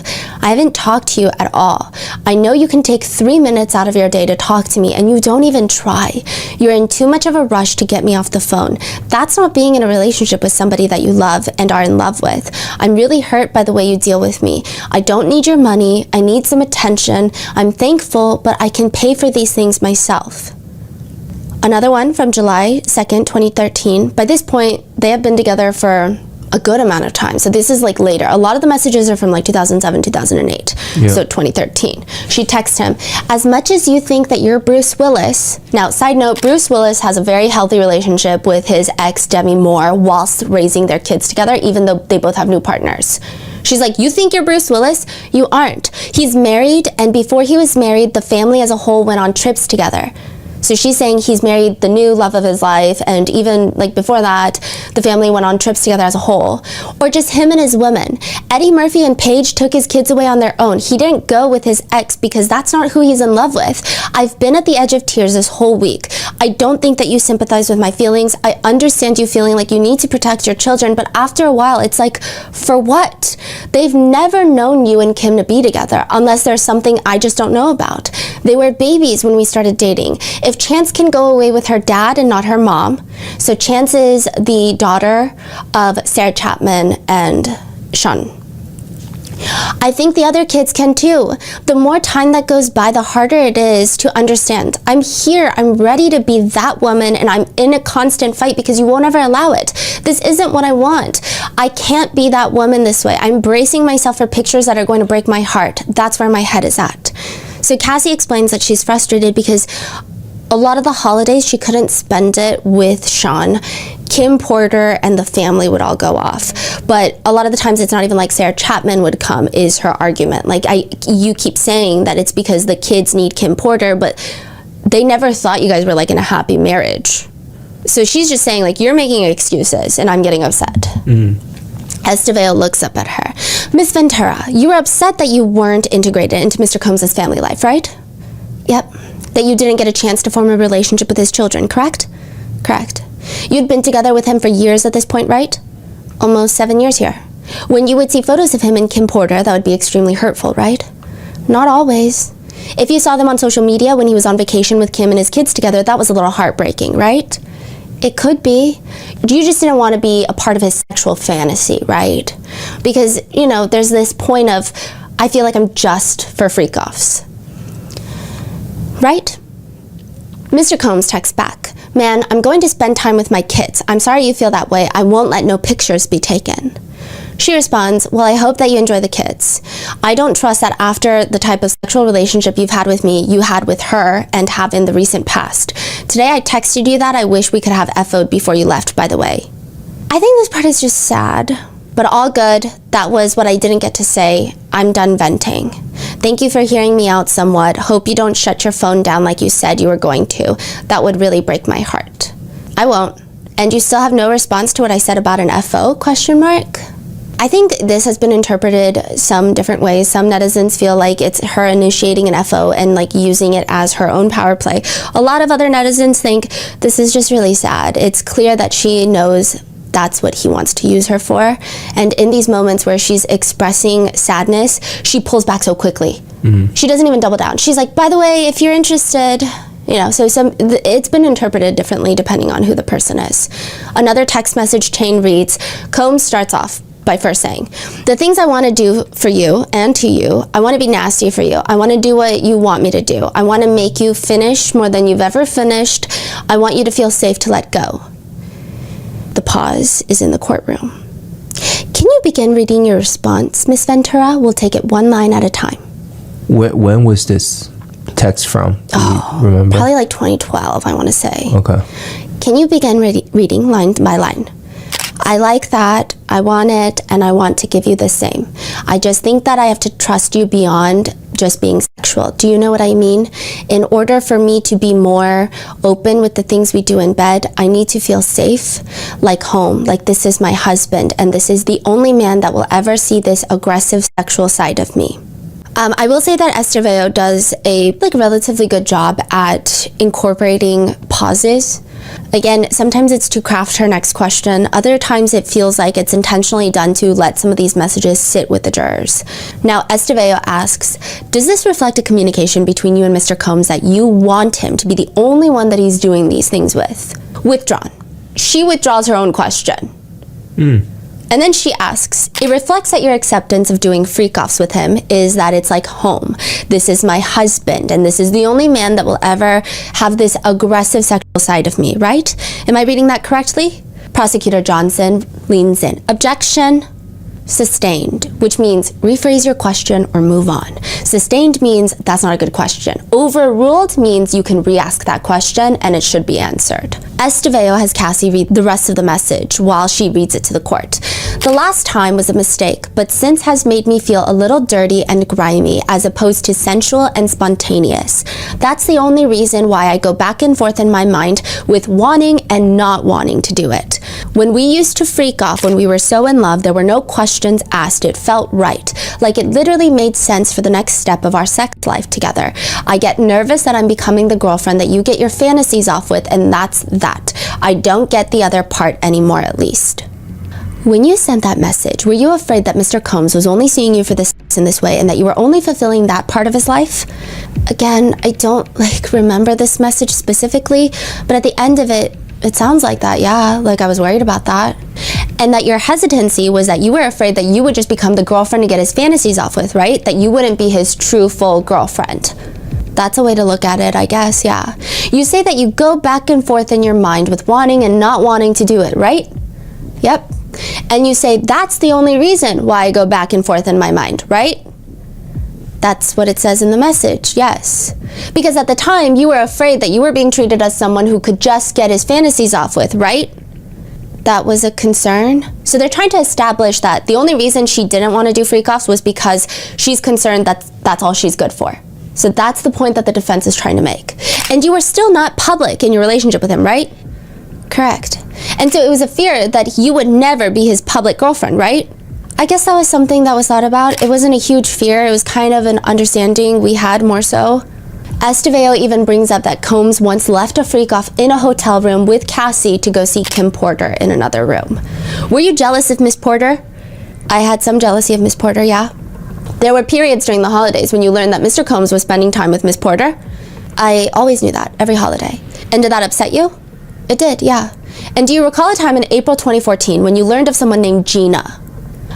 Gina is an ex-girlfriend of Sean Combs. This is around the time that he was dating Young Miami publicly. And there was a lot of back and forth between the two of them where Gina would Snapchat or Instagram story Sean Combs in her house, and then Young Miami was making fun of the fact that maybe Sean Combs is paying her rent but she still has carpet in her house, and there was a lot of like little drama. But I think the biggest takeaway was Gina at one point did go onto a podcast to allege that Sean Combs was incredibly violent with her and that he forced her to terminate pregnancies as well. He was like mentally, emotionally, and physically abusing me. And you mind telling me what happened with that pregnancy?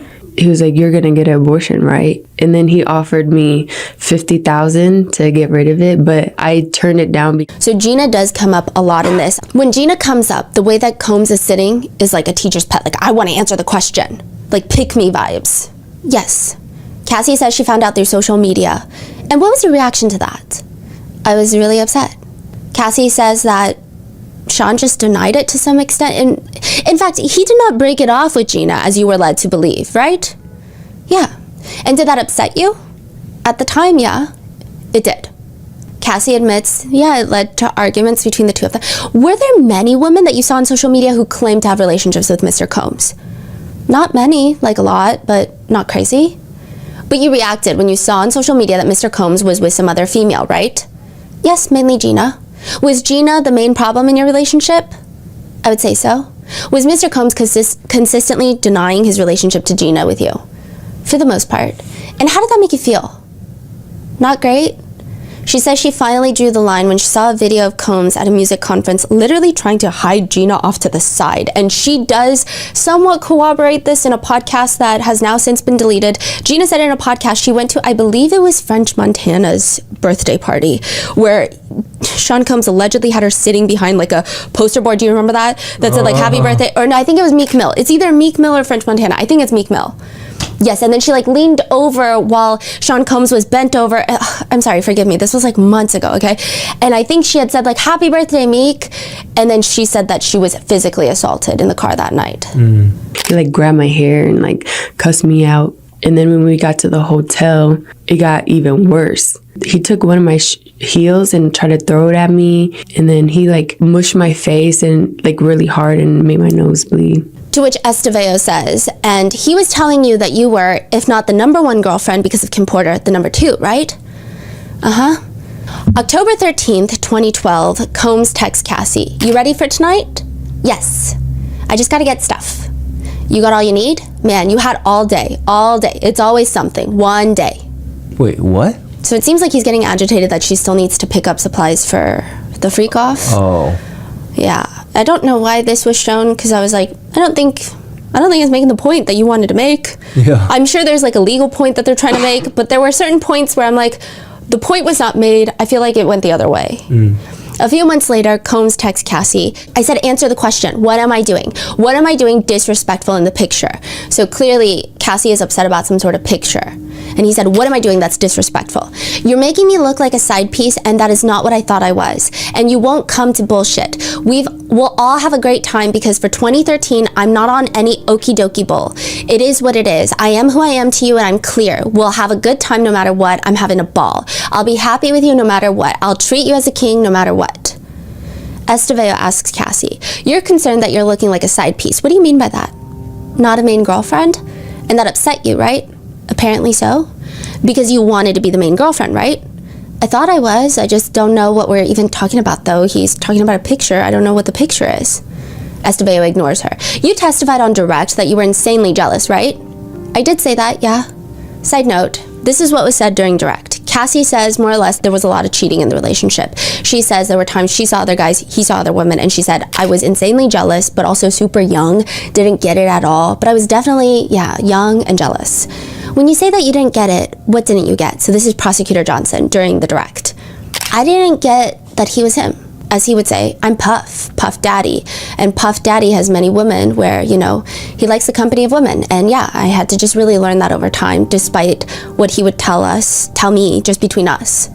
Estevao continues, you were insanely jealous, right? Sure, but I expressed that. Can I speak? Of course. I expressed insanely jealous is who I was then, and it didn't pertain to every situation, but I was definitely jealous of certain situations that he was in. So it seemed hypocritical to you that he would date other women but simultaneously expect you to only be in a sexual relationship with him, right? Yeah. Jurors seem locked in for the text message portions of the cross-examination. Other parts, they look like they're falling asleep. So I'm just going to run you through a few lines of questioning, and I think a lot of it has to do with the fact that both the direct and the cross, they just keep jumping around too much. They keep repeating the same question, and I get the point. They repeat the same question, maybe in the direct because they're trying to pull more emotion or information out of Cassie, same as the cross. However, I think when you ask multiple times, were you scared of the violence in the relationship? The first time Cassie responds, it's like a very emotional moment. You sit with it. And then if you ask her 5 more times, I think it's human nature. Each time you hear similar phrasing of the words, the impact lessens. And that's one thing that I was reading from attorneys who were talking about doing directs and cross, because they were you want that emotion to be fresh. The more you hear it, the more sensitized you get to it. So, the cross as well, it was jumping all over the place. One line of questioning, I think, is trying to establish that Cassie is not scared and that she had ample opportunity to leave, with Estevao asking, even though you were in a relationship with each other, you weren't together all the time, right? No. In fact, you often had long breaks from each other when you didn't see each other, right? Yeah. And he sometimes would have to travel for long periods of time when he was doing something for work, right? Yep. They also try to argue that she's a very strong, capable, independent woman, which was said controversially in the defense opening statement, with Estevao asking questions like, at the time you were a very successful 21-year-old, right? I was trying, yeah. They try to prove a point by asking which celebrity showed up to her 21st birthday party. Cassie kind of looks confused, what does that even have to do anything with success? She's like, Sean was there, he brought Dallas Austin, he brought Britney Spears. I think those were the 2 people that stand out to me. How is it that a 21-year-old is able to attract such celebrities to her birthday party in Vegas? That was all him. Yeah, I didn't even know them. What accomplishments had you already achieved by the time you were 21? Cassie says she had a pretty good first successful album. She's like, it did well, I think. We have a plaque. You had a very popular song that were well known at the time. Yeah. And people wanted to know you and get to know you. Yeah. And you've been modeling for some time? Yes. And you're very beautiful and charming? Question mark? That was a really random, and she says, thank you. And everyone in the courtroom starts really awkwardly laughing. It's just awkward. I don't know if she was trying to get her to say yes to make her seem like, oh yeah, I'm so pretty. Thank you. But Cassie felt awkward. She said, thank you. And everyone's laughing because it was just a very, I think it's an odd moment where the tension of it all, everybody was holding on to tension and then they just released it in this giggle. I don't think anyone thought it was funny. It was just uncomfortable. Yeah. It was really weird. What was your financial situation as a 21-year-old having a successful album out? Cassie explains it's mainly her modeling money that she saved up at this point. Were you able to have an apartment in Manhattan? Yeah, my own place. And pay for your own clothes and goods? Yeah. Another key point the defense brings up, whether you think it's a point that was made or not is up to you, but they bring up that Cassie testified in direct that she saw Combs hold her friend over the balcony before he threw her onto the patio furniture. They show text messages to Cassie, not to us, between Cassie and Christina Coram, the chief of staff for Sean Combs. Didn't you tell Ms. Coram that you just learned about Mr. Combs' activities on the balcony? You told Ms. Coram that you learned after the fact that Mr. Combs supposedly dangled Ms. Bangalan's feet off the balcony, right? No, you didn't tell Ms. Coram that. I'm not sure what you're asking me. It's kind of confusing. Did you tell Ms. Coram that you had just learned something crazy? I saw that I did text that. I don't know if that's what I'm referring to because a lot of crazy things happened. Isn't it true that you learned about this incident on the balcony after the fact? I saw what I saw, so I don't know. That line of questioning kind of ends there. They also try to highlight that Cassie did have relationships outside of Combs. Cassie disagrees, stating that it occurs when they were on breaks, but Estevao asks her, what would trigger his incessant calling from your perspective? From my perspective, what would trigger it could be anything from not telling him where I was, many things, just being angry with me about anything. Why did you think he was concerned when he didn't know where you were? I think because he thought he would assume that I was cheating, but I don't know. Mr. Combs also developed suspicions that you were not faithful to him, correct? Correct. What was his reaction like when he developed those suspicions? It was a little scary, yeah. So they start bringing up Kid Cudi. They start bringing up the fact that he learned about that connection during a freak-off where he went through her phone and then he tried to attack her. She ran away. She got to a hotel. Then she decided that she was going to go talk to Sean Combs at his house. He kicked her in the back. She went back to the hotel. The whole hotel room was trashed. She and Scott Muscati, which is Kid Cudi, they went to Connecticut to be with her family. This is around Christmas time. And then eventually she breaks up with him because she felt like this was a dangerous situation. By New Year's, she's back with Sean Combs. Did you feel justified in cheating on him with Mr. Muscati because of Mr. Combs's infidelities? I could have, possibly, I don't know. To your knowledge, this was particularly offensive to Mr. Combs because of Kid Cudi's stature in the industry, right? To my knowledge, yeah.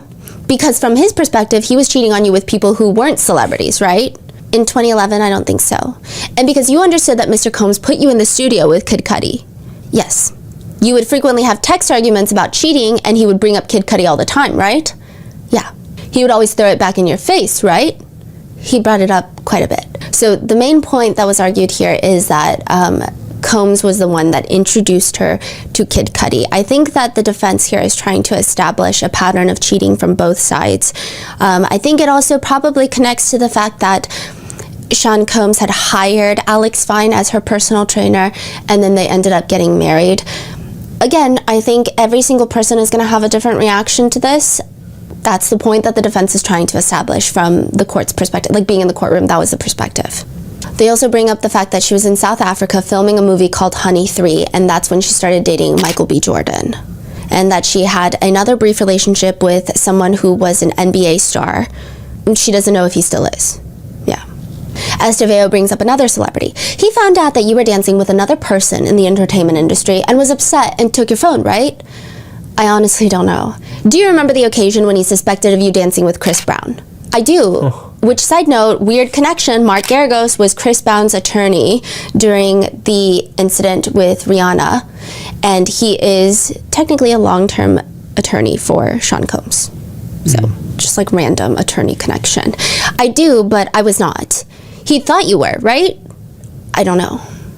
Defense Exhibit 1303A is received into evidence. Estevao leans towards the podium. I'll read Mr. Combs' message.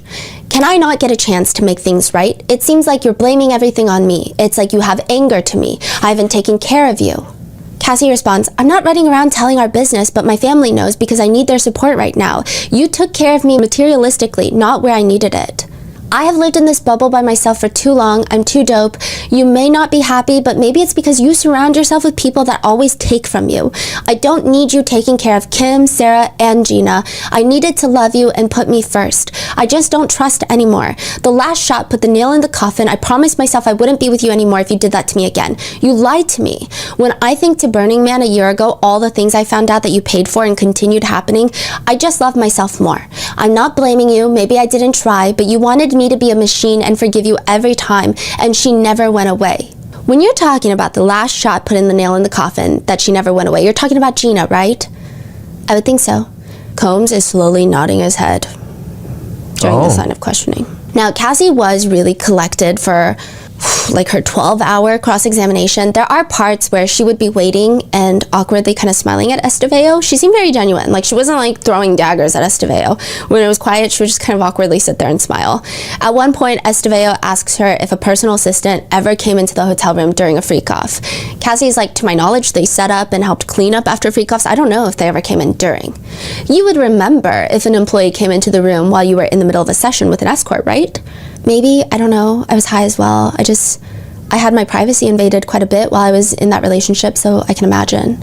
So a lot of people, especially after seeing Don Richard's cross, a lot of people think that Cassie held her own during the cross-examination. Regardless of like what netizens I guess feel about her, yeah, she was very good at answering questions genuinely and not getting bulldozed. Later, Cassie mentions that she's not a huge going out type of person. You've never been a huge going out person? No. Personally liked it? No. But you did a lot of it. I did. In fact, you were paid handsomely for it, right? Yes. And you spent a lot of time in clubs. Yeah, too much. There's another ridiculous incident where Estevao is just reading off messages. Mr. Combs says, "Can you make it? I think it'll be good to go with Will tonight. Rube can take you." You say, "How are you? I love you." Mr. Combs says, "I'm missing you," misspelled, and you have a frowny face, and you say, staring at our pictures from the plane, "I miss you." Mr. Combs says, "I love you. Good morning to my queen. Have the greatest day at work and get a lot of work done." You say, good morning, my king. You mean everything to me with extra E's and O's." And Prosecutor Johnson stands up. "Your Honor, is there a question coming?" Estevao pauses. Because you cannot make statements, you must ask questions during a cross-examination. She says, "Am I reading this accurately, Miss Ventura?" "I'm just waiting to find out what you want me to answer." "Am I reading this accurately?" "I believe so. You're just reading it." And then you respond, "I will have the greatest day of my life until you're back home, right?" "Yeah, I can see that." Cassie's cousin was in the row in front of us, so her attorneys, and then you had Alex Fine, her brother, and her cousin. I could see her face pretty clearly, and I wrote this down. We observed that whenever Cassie had these slightly smarter responses to Estevao, her cousin would smile up at her. Like, most of the time she was not smiling. There was one time where she was sitting down and we made awkward eye contact and she smiled, but they were like not interacting with the press. Like, they were very focused on like not even looking at us, right? But she was like smiling at Cassie with all these smart moments. It was like a very interesting smile. I don't know, but it gave me one of those moments of like stand your ground smile. Yeah, that's what it felt like to us. Estevao's cross is interesting. I will describe some of the body language. I think that she had a really hard job in the defense team, because I think whoever is cross-examining Cassie, first of all, they knew it had to be a woman, obviously, but whoever is doing it, they can't come off too aggressive. They can't come off too hostile. This is victim number one of the entire case. They have to be gentle. They have to discredit her, all while being polite, not being aggressive at the same time. I think it's very tricky. I think that so far, out of everything we've seen from the defense, this is probably the hardest position one of them has been put in thus far. Probably there will be more opportunities for harder positions, but I will describe some of the body language. Estevao the whole time has her arms crossed, and then she keeps like getting post-its from Tenny Garagos. She keeps looking at Mark Agnifilo. She keeps looking at Tenny while Cassie's answering the question. She does this thing where she will physically lean over the podium and like listen to Mark whisper to her the next question. And she'll do it with her arms crossed. It's like this really weird demeanor. It's like when you're doing a group project and you were not there for most of the project, and the professor is like, "So who did the group project?" And you lean over and they whisper and you go, "So we did." That was the energy, and it was not just perceived by me, because later at a sidebar, the judge tells Estevao, one thing I'd like to avoid, I know you're almost done, sometimes a question is asked and then you're kind of going and looking at the rest of the members of the defense. I think it's disruptive in terms of you have asked a question, so you should listen to the answer. And the jury is seeing it. I don't want that to be an element of this case. Mark, yeah, it was weird. Like, she like physically just leaned over and then would come back. So the judge is saying that you need to pay attention to the answers. Yes, and I think that's why the cross was so confusing and kept jumping around, because it didn't feel like she's going based off of the answers that Cassie's giving. It's like she has a list of questions and she's just like checking it off. And I do think the prosecutor was doing the same thing. Johnson was doing similar things with Cassie, but it just, both of them, it was so long. And I think the part that really bothered me is like, yes, you have to establish your foundation. You have to tell the jurors everything, right? But now it's like you put such a pregnant Cassie on the stand for so long. And I swear to goodness, from my opinion, half the time for the direct and the cross, it looked like the jurors were falling asleep. So I'm like, why are you putting this girl through all of this just to go in circles and the jurors don't even care? Right. Or at least it looks like they don't even care. Got it. Mark tries to take the fall for it. He tells the judge, it's probably our fault. I'll try to keep it. And then he pauses because the judge interrupts. Miss Esteveo is in charge. Oh. I'm sorry, Judge. Now, there were brief arguments on whether or not the still images of freak-offs would be shown to the press and public in open court, aka not posted online, like sealed, like exhibits that are sealed so you can't request them, not shared with media organizations, but displayed on the public screen that the members of the press and public can see. I actually have a sick feeling. The RMT members and I were talking about it. There were some members of the public in the line outside the courthouse where it felt like they came specifically in hopes of seeing something. That was like the kind of conversations we overheard some. It was just really gross. There was one representative that I believe was a spokesperson for major media outlets that stated it should be viewable in open court, stating that the evidence should not be sealed, or that they should pool certain reporters, some members of the press, like vetted members, some representatives that can see the videos so that they can present a description to them to the public. The argument being that these videos must have some persuasive and evidentiary value that the public should have the right to know about. Now, as a certified member of the press since 2 full minutes ago, I think these people are insane. I'm sorry, that's crazy to me. The fact that these like major publications are arguing that through a spokesperson, I get that justice needs to be served, and the argument being that it probably has some evidentiary value. Yeah, but also just like, no. Cassie is already explaining and giving descriptions. I don't know why providing pictures to any members of any select group of press, no matter how reputable the publisher, the network, it just feels unnecessarily cruel for the sake of, quote, journalism. The spokesperson argues the New York Times and the Wash Post and the Wall Street Journal are not interested in reporting anything salacious. They want to be able, however, to report that this was shown to the jury, and here in a very discreet and appropriate and mature way is what they show. There's no different than any other trial, Your Honor, so we do strongly object to the total sealing of the exhibits. We think they should be shown to the press and the public. We're not asking for copies. We do understand the serious privacy concerns. We ask the court to try and craft something that not only has the privacy concerns considered, but the very strong First Amendment access right considered as well.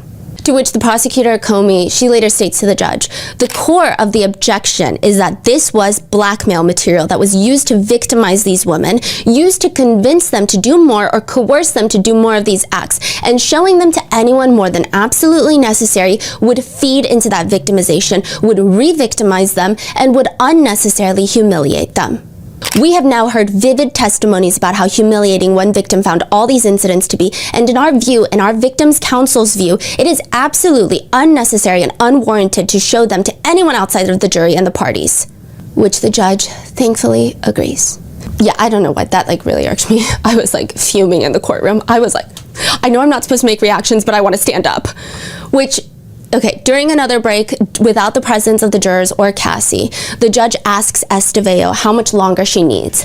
Mark Agnifilo stands up and he says, I was told that I would be the one to fall on the sword. I think that's my role at this trial. I think we're definitely going to finish this week. I think it's going to be all day tomorrow. We're going to do everything that we can. The judge is not happy because for months they have been talking about how Cassie needs to be off the stand by the end of the week. Finish, cross, redirect everything by Friday. No questions asked. You recognize that as the exact opposite of what I was told yesterday in this courtroom? Does he sound upset about this? Yeah, he's like, you do recognize that this is the exact opposite of what I told you in this courtroom. Like what I was told yesterday in this courtroom. And he's looking at them like, explain yourself right now. So they're saying we need more time. Yeah, and Mark is like, yes, that's why there's a sword that I must fall on. It's a lot of material to go through. It's the most important witness in this case. We're trying to do it very quickly. The judge is like, this was the subject of discussion for, I don't even think it's weeks. I think it's months that this witness needed to be off the stand by the end of the week. So what happened? I never understood that. I understood. The government asks, our direct took less than 2 days, probably a day and a half, and we would ask that the court exercise its discretion under Rule 611, aka avoid wasting time and make procedures effective for determining the truth. Under Rule 611, to limit the cross-examination to the length of the direct.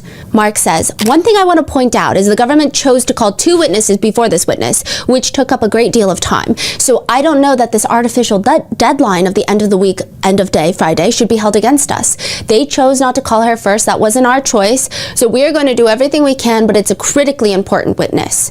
Prosecutor Comey pops up. As he knows, and as we told defense counsel, the first 2 witnesses had scheduling issues and were not going to be available to testify otherwise. The judge is not moved by the defense. It was the understanding of everyone that this witness would be off the stand by the end of the week. Direct took a day and a half, so the defense will have a day and a half. He also notes, Ms. Esteveo, you have a witness who is being responsive to your questions, the questions you're asking. This is not the kind of witness that is fighting you on every single question that you're asking.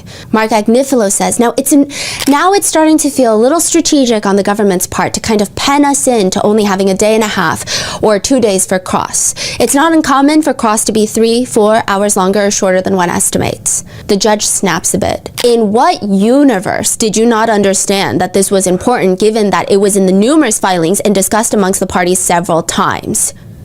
When was this taking place? In the middle. Like the jurors and the witness would be gone, and just like in open court, they have these discussions. Like so it's midday break type of thing? Yeah, they'll have like a few breaks, and then they'll have lunch. But then even for lunch, they'll send the jury, they'll send the witness out, and then they'll continue talking. You know, and then afterwards they have a few more breaks. Yeah. Wasn't there like speculations on why they're doing this? Like delay this cross because Cassie is extremely pregnant? Yeah. So there's like a lot of speculations that the defense is pulling out some really dirty cards. There were speculations that they were trying to delay the beginning of the trial so that Cassie wouldn't be pregnant during her testifying, which was later semi-confirmed to some netizens, with the defense trying to argue that they didn't want Cassie to walk in front of the jurors pregnant. So there's like a lot of reasons, but you know, it's very interesting because the judge, like I said, what I've heard about the judge is that he's so fair. One attorney that I did, unrelated to this case, I heard in the hallways, they said that judge is sharp. He's too sharp. Personally, I like my judges a little dumb. Like, this judge is very sharp, so there's That's that. Crazy. Yeah. Mark Agnifilo continues, this is a critical witness in a case that involves a life sentence. So the schedule is important, but Mr. Combs' right to cross-examine this witness fully and fairly is quite important. Thankfully, the defense does start speeding things up and Cassie is off the stand by Friday, but it's very interesting. The judge even says, I thought it was pretty clear that if issues are to be raised before the jury comes in, they need to be raised with the court in advance, and I've been very lenient. There have been letters that have come in at 3 a.m. I've come in early so I can make sure that I have a handle on the issues before we get here because the jury has been so prompt. Even later, or earlier in that day, when the jurors come in for the first time in the morning, he apologizes every time. Welcome back, members of the jury. I'm only 5 minutes late today. So his tone of voice, he's so compassionate with jurors and witnesses. You were here early, as usual, so I apologize for our lateness, but we are making a couple minutes of progress. We will keep working on it on our end. Just so nice. During the direct, so this is with the prosecutors, Cassie explains that she had started freaking out at one moment in the timeline because she was texting Sean, I need you to call me ASAP. Sean's responding, I called, pick up, when did he say he saw it, how long ago, ask him what did the room look like, etc. Girl, you need to act like you need to get this info. So Cassie's explaining, I was in Atlantic City hosting a party with new management company. While we were out, somebody that I was working with mentioned that they had seen a really explicit video of me, and immediately my thoughts went to a freak off video, so I reached out to Sean. Combs is texting her, you gotta tell him this is your life and this is serious. Ask him, who kid, bring it up. So that's a DJ. Did he say, hey, look, I got this video with Cassie? The natural question Sujin would have asked is, how did he get the footage and what is he planning on doing with it? You gotta tell him this is your life and this is serious. Wait, so Cassie called Sean saying that, hey, somebody mentioned a tape. Yes. Sean was like, call him, ask him, this is my life, do something right now. But he's saying, you tell him this is your life. You got to do something about this. But he's putting pressure on her for sure. Now, Esteveo brings that moment back up. You said on your direct that you had learned from Sujin that there was potentially a recording of you out there, right? Who's Sujin? Is part of the new management company. Oh, okay. I think, yeah. And you were concerned about it because you thought it may have been one of the freak off videos. Correct. And you at some point were with Sujin and you asked him about the video, right? Yes. And you suggested on your direct that Mr. Combs was encouraging you to get to the bottom of it with Sujin, correct? Yes. Which later it's revealed that Cassie even asked Sean if they should take Sujin hostage. They play an audio clip, a recording that Cassie took herself. A lot of people were shocked by the audio clip. I think in the courtroom, there was definitely a heavier impact because, you know, when you're sitting there all day just listening and then you see like some random bubbles of text messages here and there and it's like 7 hours in and then all of a sudden you hear an audio clip, it's going to be a lot more memorable. It's going to feel like a lot heavier of an emphasis because it's like, whoa, what's happening right now? But can you set the scene for us in terms of what's going on in this audio recording? Where are you? I believe we're in Atlantic City. I just hosted a set of parties the night before. And you reviewed this audio recording this morning before taking the stand. I did, yes. In the recording, you hear Sujin asking Cassie to come to one of his events. He offers to pay her. Cassie says, you don't have to pay me for me to come. What I need to talk to you about is the video of me. Sujin reveals that he has it. And Cassie sounds genuinely heartbroken. She says, you have it? Why wouldn't you show me? And then she's like, I would have shown you if I had a video of you. Wait, what do you mean you have it? Okay, to me it sounds like he's either drunk or high. He's not cooperating. He's just like, ha ha ha. Like, honestly, it was frustrating to hear because it's like, and she sounds like she's getting progressively more anxious. She sounds heartbroken. Like, what do you mean you have it? And then now you're not showing me? And then he's just like, haha, yeah, because I never want to see it again. And she's like, no, you have to show me. And he's like, no. Later she expresses, no, I will kill you. I will cut you. I will bury you in the fucking dirt. I will kill you. And he will kill you again. And I'm going to kill you because you're fucking with me in my life right now. I'm going to fuck you and I'm going to kill you and it's not going to be me. There's not going to be blood on my hands.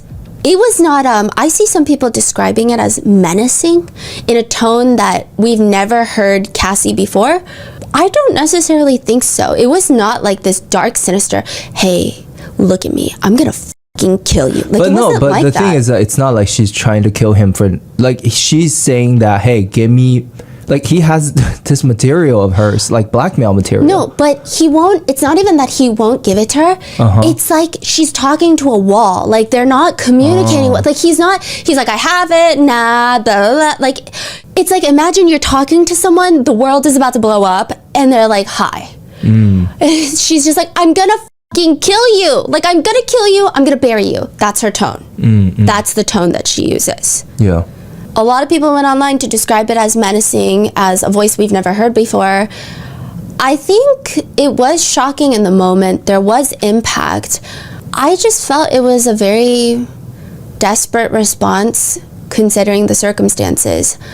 I think it was one of those moments where it's like, okay, God forbid a woman try to protect herself from having explicit videos of her circulating. Like, it just was kind of like, wait, what do you want women to do? You just want us to like lay down and get shot and take it? I'm like, so very confused. nicely, politely ask, can you please show me this video, please? Could I pretty please have it? And if you don't say yes, I'll just go back and cry in the corner. Like, it was just weird. I don't think anything she said was particularly vile or scary. Like, she didn't, honestly, but also, she didn't like, even sound scary. Context and like situational awareness. Like, if people were in that situation, I think people would have said bigger things, worse things. Yeah.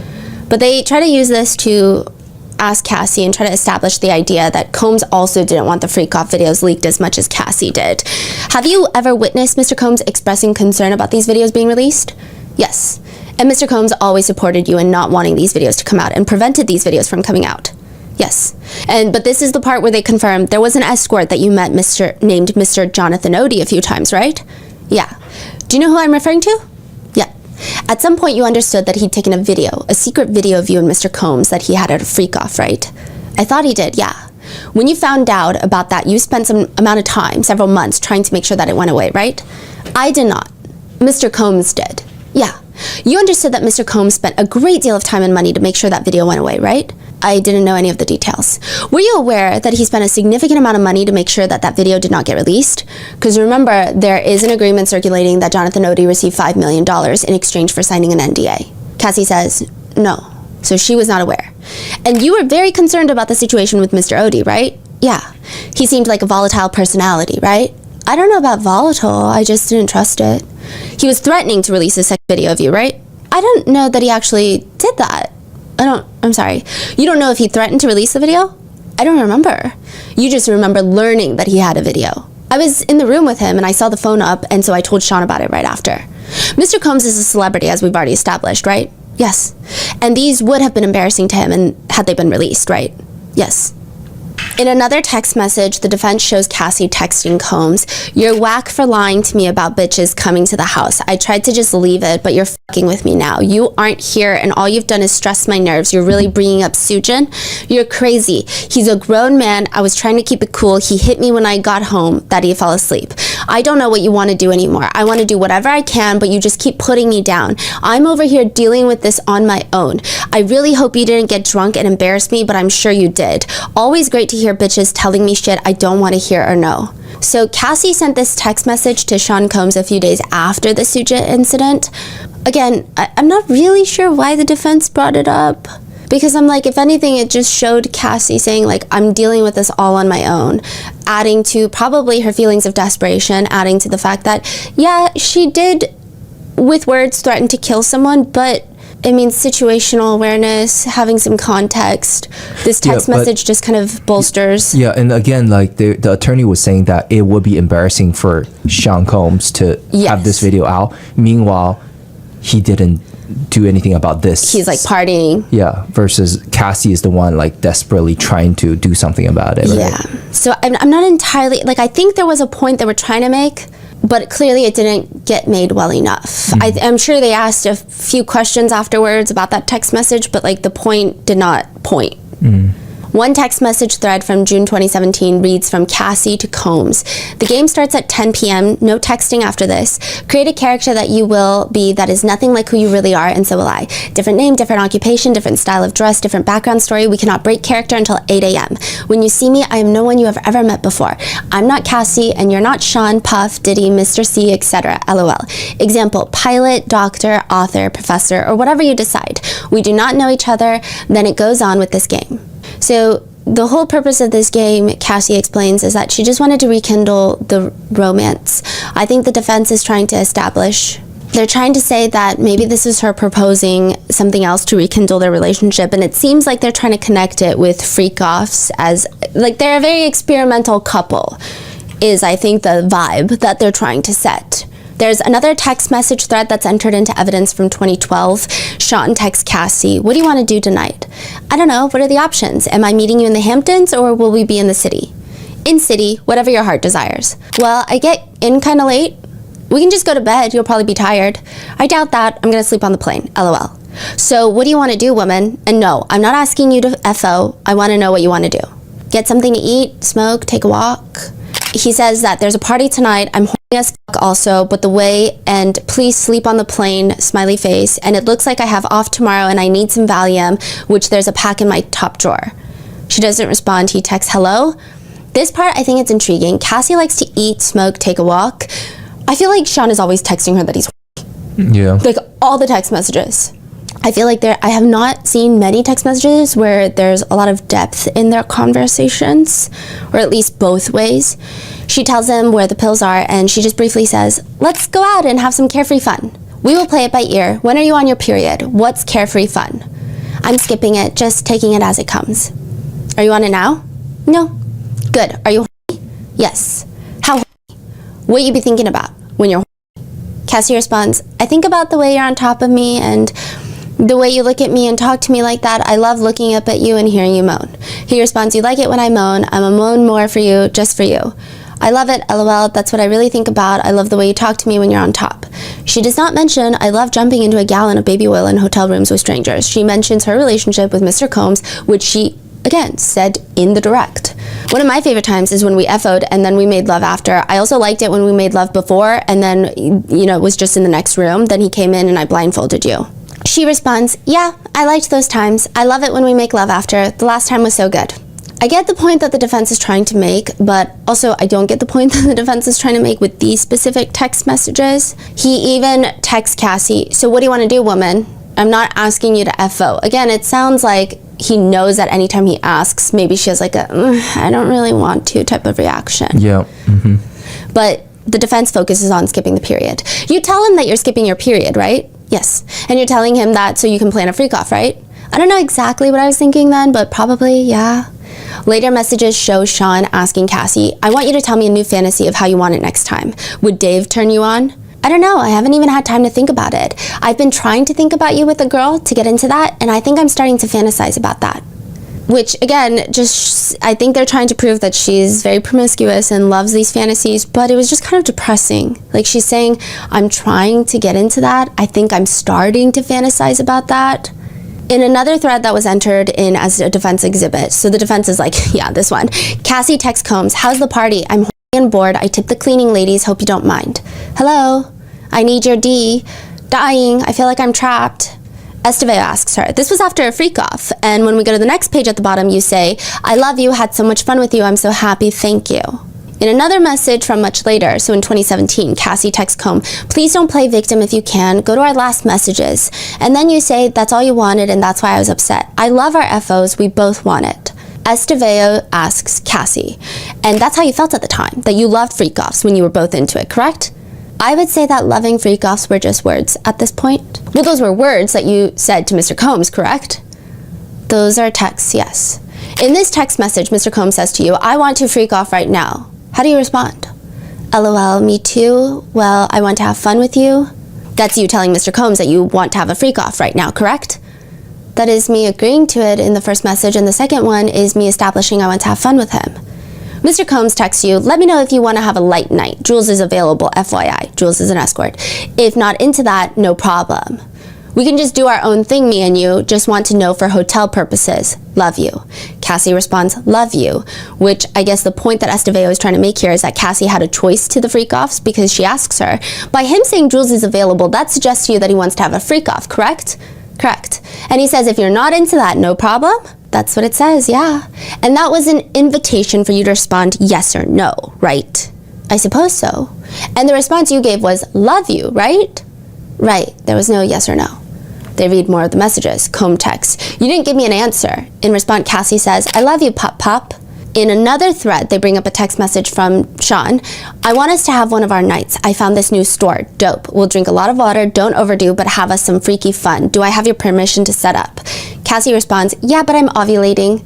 This part, it feels like, I don't know, some netizens felt like it kind of proves Cassie is always trying to avoid freak-offs.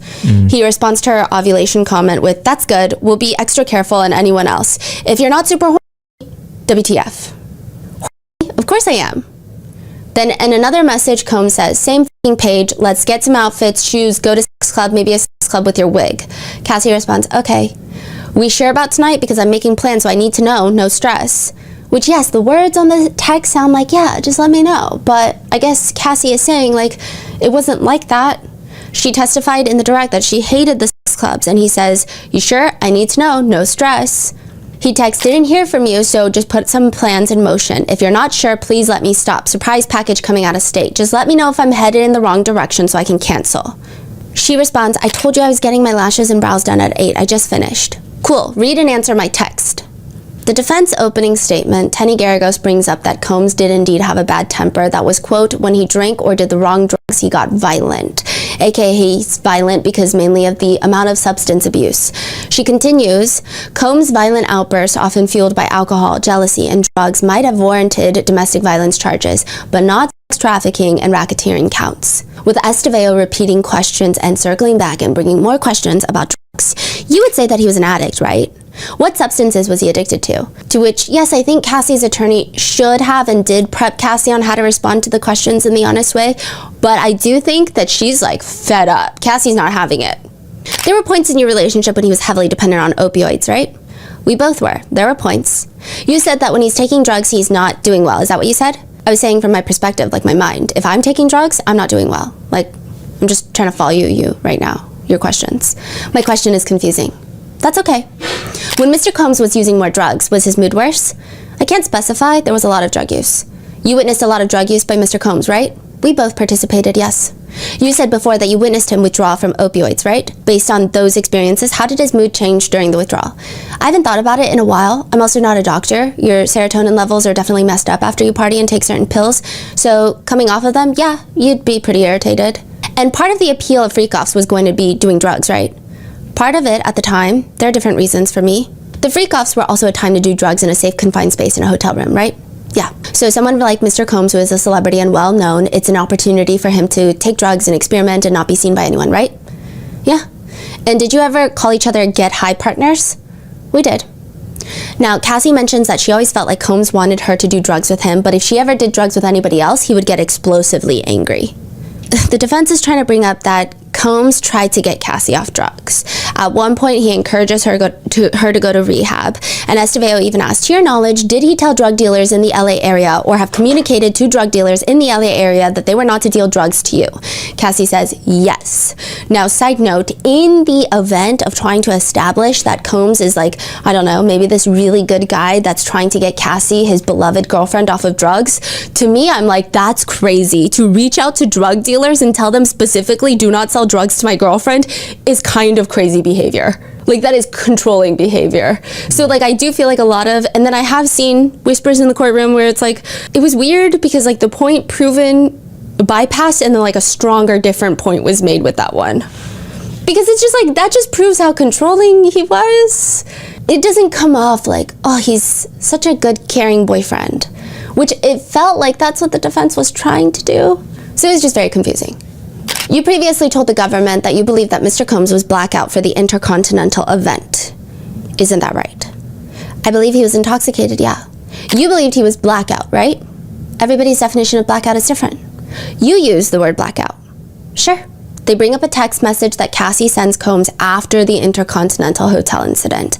When you get f***ed up in the wrong way, you always want to show me that you have the power and you knock me around. I'm not a rag doll, I'm someone's child. When you say, when you get f***ed up in the wrong way, you meant that he took too many drugs, right? I meant that he was out of control because of the amount of drugs that he had taken, right? And alcohol. He often combined drugs with alcohol, right? Yes, we both did. Do you remember when Mr. Combs overdosed in February 2012? Now, Cassie says something that has the internet kind of in a tailspin. Was that around the time Whitney Houston died? Yes. So there are speculations that there was this massive party and perhaps they all used the same like Hollywood drug dealers, and there's just some connections there. I don't want to get too deep into it without perhaps it becoming more pertinent to the case, but he had apparently overdosed and he went to a hospital. Other points argued by Estevao include asking, he was suggesting going to marriage counseling, couples counseling, correct? Maybe, I don't remember. Shortly after you started dating your now husband, right? Yeah, it just seems like they're trying to prove that Combs tried to make the relationship work, and a major point of contention for the defense is the R-word allegation from August of 2018, with Estevao asking, do you recall meeting with agents and prosecutors on November 30th, 2023? I could have, I don't remember the exact date. This would be the meeting shortly after the lawsuit that you filed. Do you recall that meeting? Yes. Is your testimony that you told the government that he was acting strangely at the dinner? I don't really remember that word. I don't remember that word.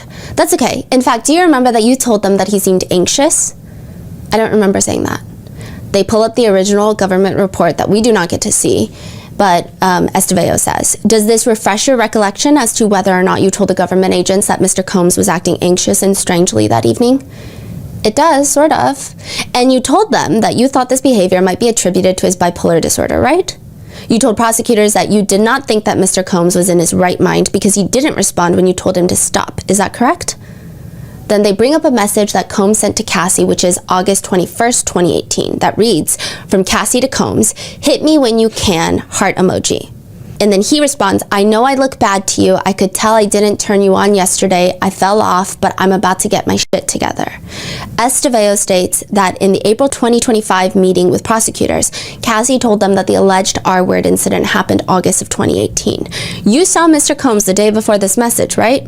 I think so, I'm not sure.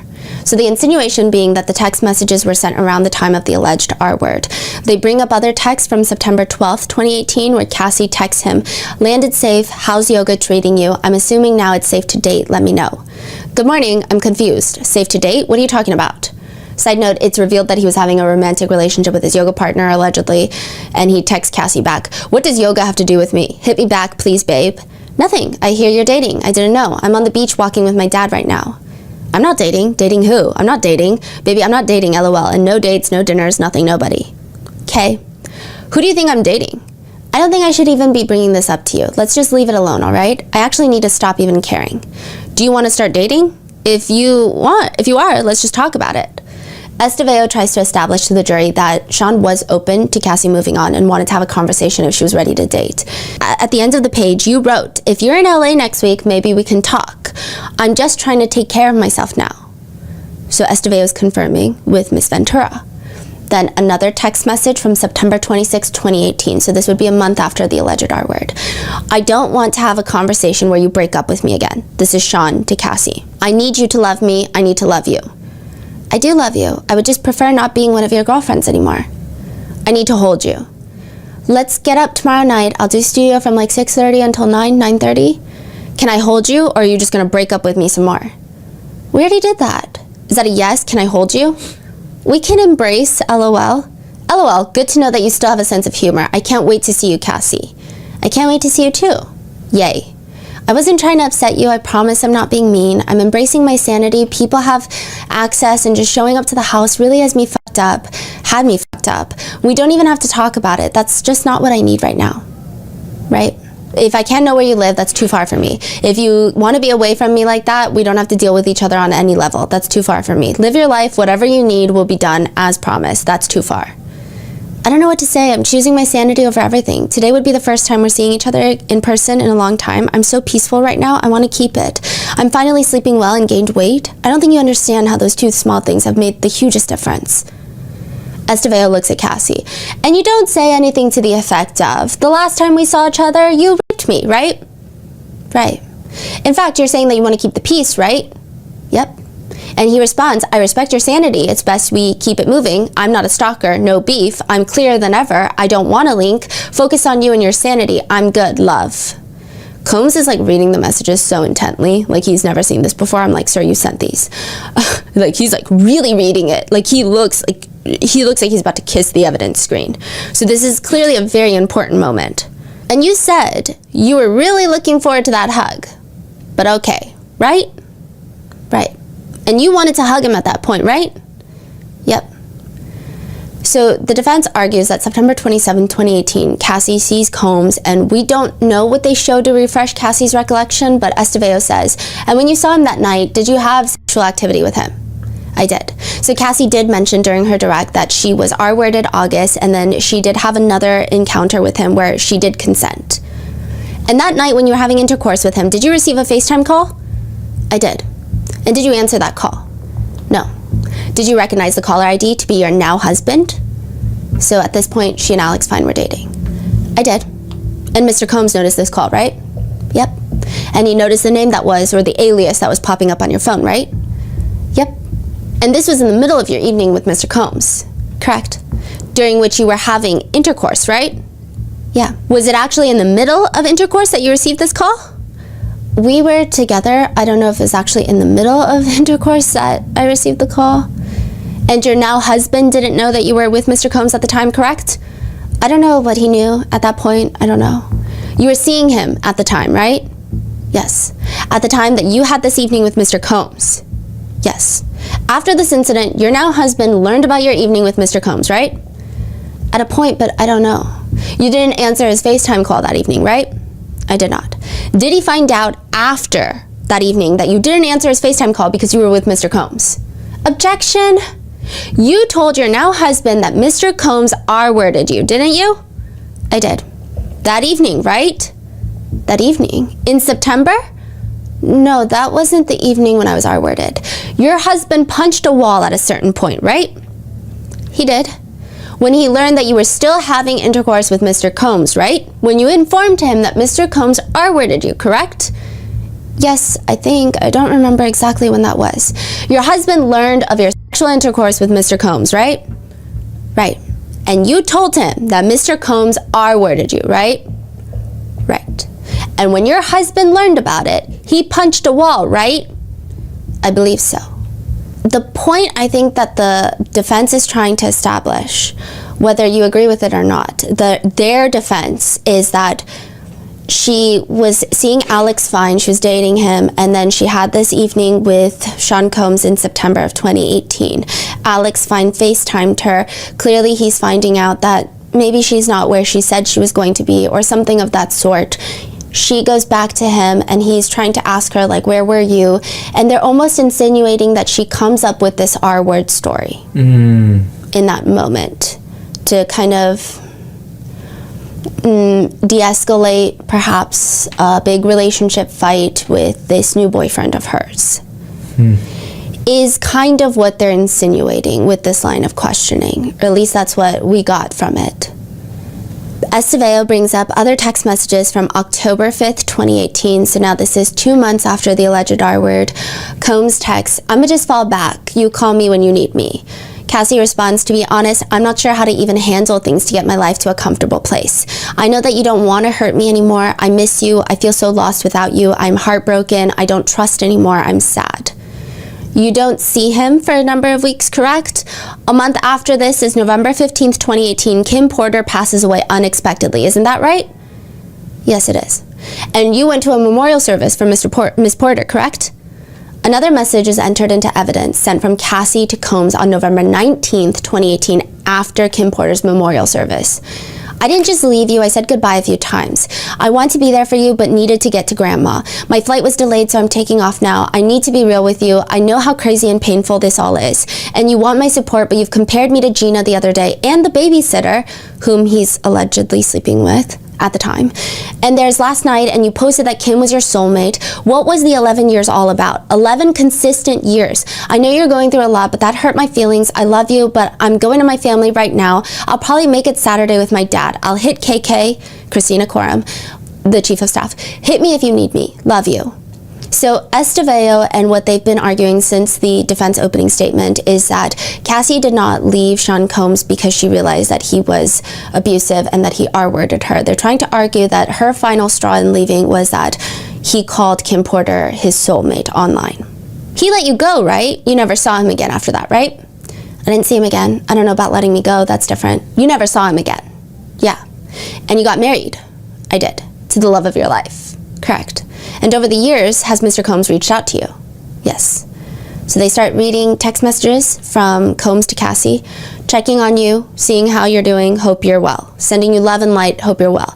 "Congratulations, Cass. I'm truly happy for you. You're going to make a beautiful mother. God bless." This one Cassie does respond. "Thank you. God bless." Sending you love and light, hope all is well. I had a dream about you last night, shaking my head. What a difference a year makes. Really happy for you. Have a blessed day. Just sending love. Later, he sends another one. Congratulations. I'm really happy for you. I know you're so happy. You deserve it. Love. Then March 2020, he texts, miss my best friend. Hope you are well. Frankie is so beautiful. Love. Miss you too. And thank you. Hope you're taking care of yourself and the family as well. Thank you so much for responding. It really means a lot, more than you know. I'm so happy for you. The kids are good. Mom is good. I hope your family is well also. I miss you guys. Sending you nothing but love and light always. Please know I'm always here if you need me.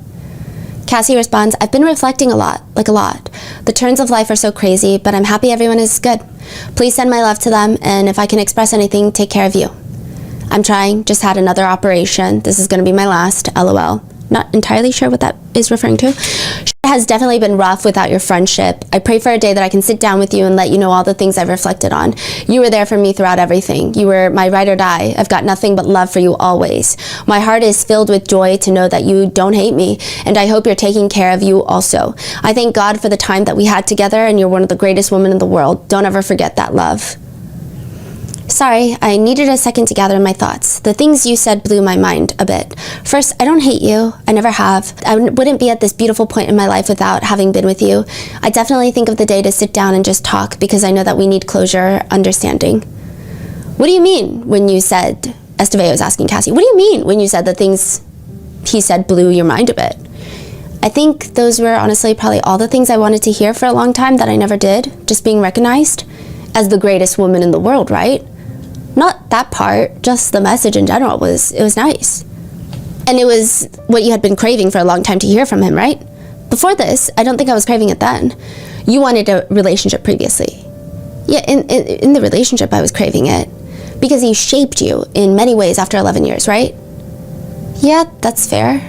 Can you go to the bottom message, please? Mr. Combs says, tears of joy. I don't even know what to say, but I'll always love you, and one day I hope you can forgive me. I pray for the day we can have closure, but most important, talk. We're honestly lucky to be alive. We went hard. God was really watching over us. You deserve the world. I'm happy you found someone that loves you the way you deserve to be loved and respected. Please let me know when is a good time to get together, and I'll make myself available. Tell moms and pops I said hi. Please know I send this message with all respect for your marriage. Be well and never forget who you are. Love. She responds, we are honestly lucky to be alive. The defense tries to point out the timeline of the lawsuit. They state that it was filed November 2023, the month before Cassie and her husband moved into her parents' house in Connecticut with their kids. You moved into your parents' house in Connecticut because of financial issues, is that right? No, we were just moving to the East Coast and transitioning in my parents' home. Your husband is a physical trainer, is that right? He was at the time? He was. And your financial situation in October of 2023 was limited to the income your husband has as a physical trainer and whatever income you were able to make at the time, correct? Correct. Estevao goes on to ask if you could categorize her parents' house as modest compared to the mansion seen in the government exhibits, which is like a crazy statement. I assume that her parents' house is modest, but like I think she really just wanted her to confirm it's modest. Cassie mentions that she was preparing for tour for January 2025.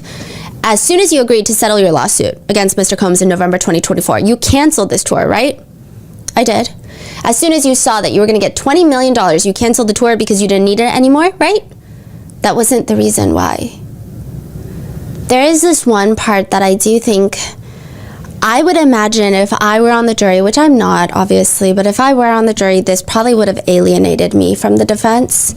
Estevao brings up, and I think that from what I could hear and gather, it irked a lot of people the wrong way, this part. Estevao says, your lawsuit in November 2023 that you testified about on direct, was that the first time that the term freak off ever became public, right? As far as you know?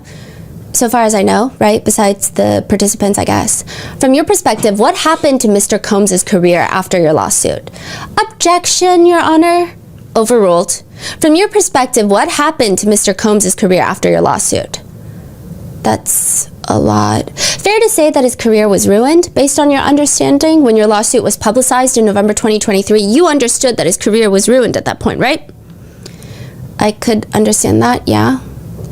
I guess it's like, regardless of the charges that Combs is facing right now, I think that hotel video alone, I don't know if people really care for his career. Like, no one cares for the longevity of his career after seeing the hotel video footage. Now, obviously, we cannot make judgment on the charges that he's on trial for right now. However, just that, people are like, why does Cassie need to care about his career after that hotel video? That hotel video alone should probably end someone's career. So they just didn't like, it was, a lot of people felt like it's giving, but the R-worder or the abuser is a young man with a bright future ahead of him, and you ruined that, right? It's like, yeah, but what about my life? That was the feeling. They also bring up that after the Intercontinental Hotel footage aired, she points out Cassie wrote, domestic violence is the issue. So she released a very simple Instagram statement, remember, after that footage? And in that statement, she writes, domestic violence is the issue. Yes, you wrote domestic violence is the issue. There was more than that, but yeah. So the point that they're trying to make, okay, if I'm being so honest, both me and our researchers wrote, what's the point? It just felt like it might have been better if they didn't even include this, because it's like, I mean, for that footage, yeah, domestic violence is a huge issue. I guess they were trying to point out, you didn't write sex trafficking is the issue.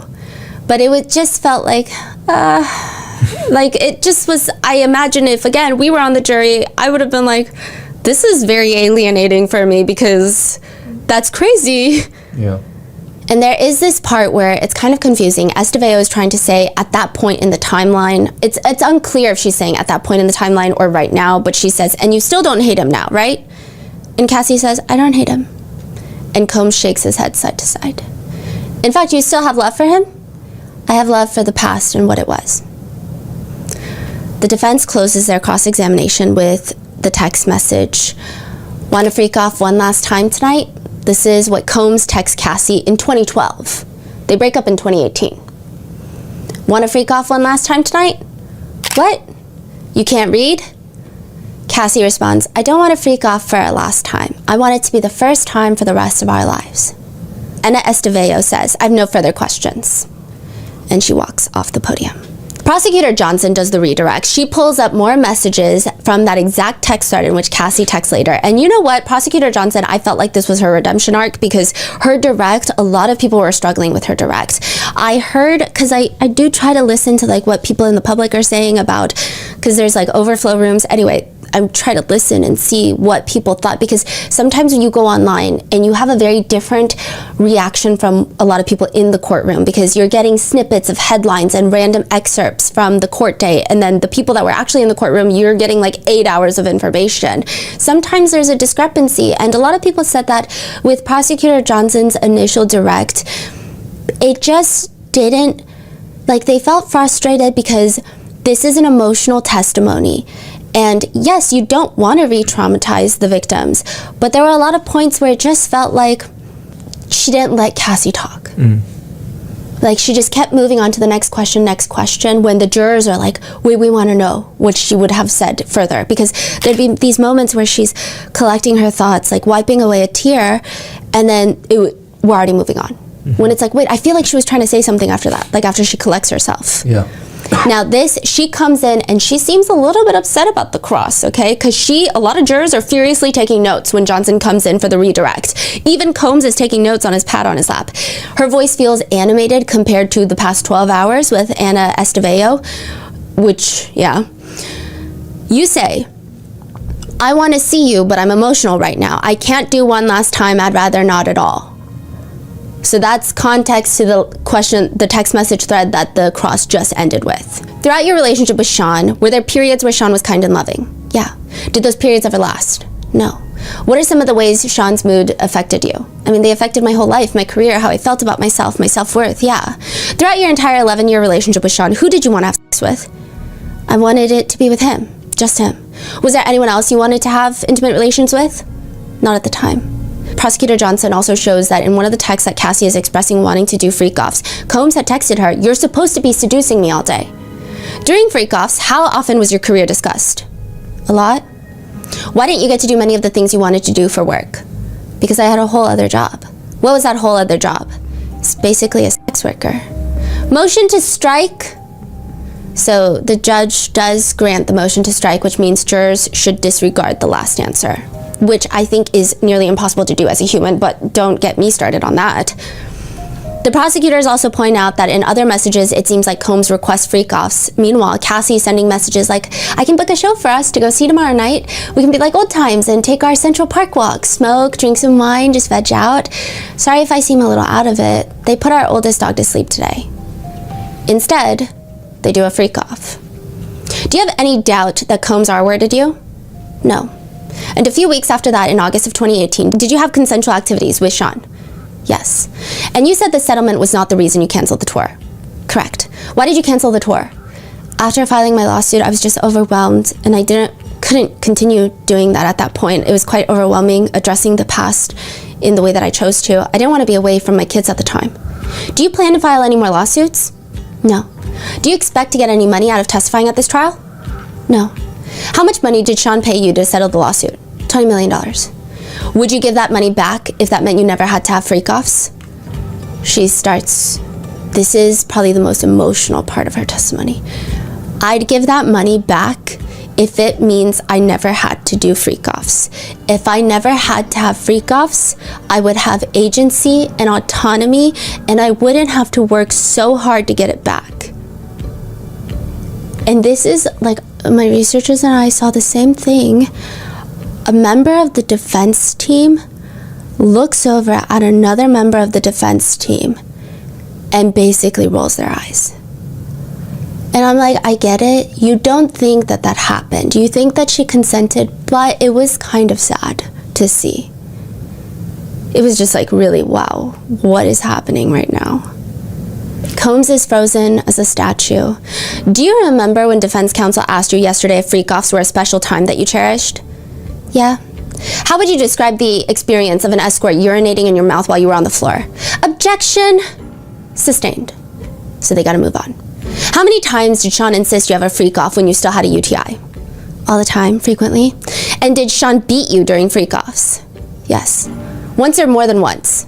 More than once? How did you feel during the freak-offs when Sean beat you? Worthless? Just like dirt? Like I didn't matter to him? Like I was nothing? Like absolutely nothing? What concerns did you have, if any, about saying no to freak-offs? I was worried for my safety, I was worried for my career, but I was also in love with him, so I worried that he wouldn't want to be with me anymore. No further questions at this time.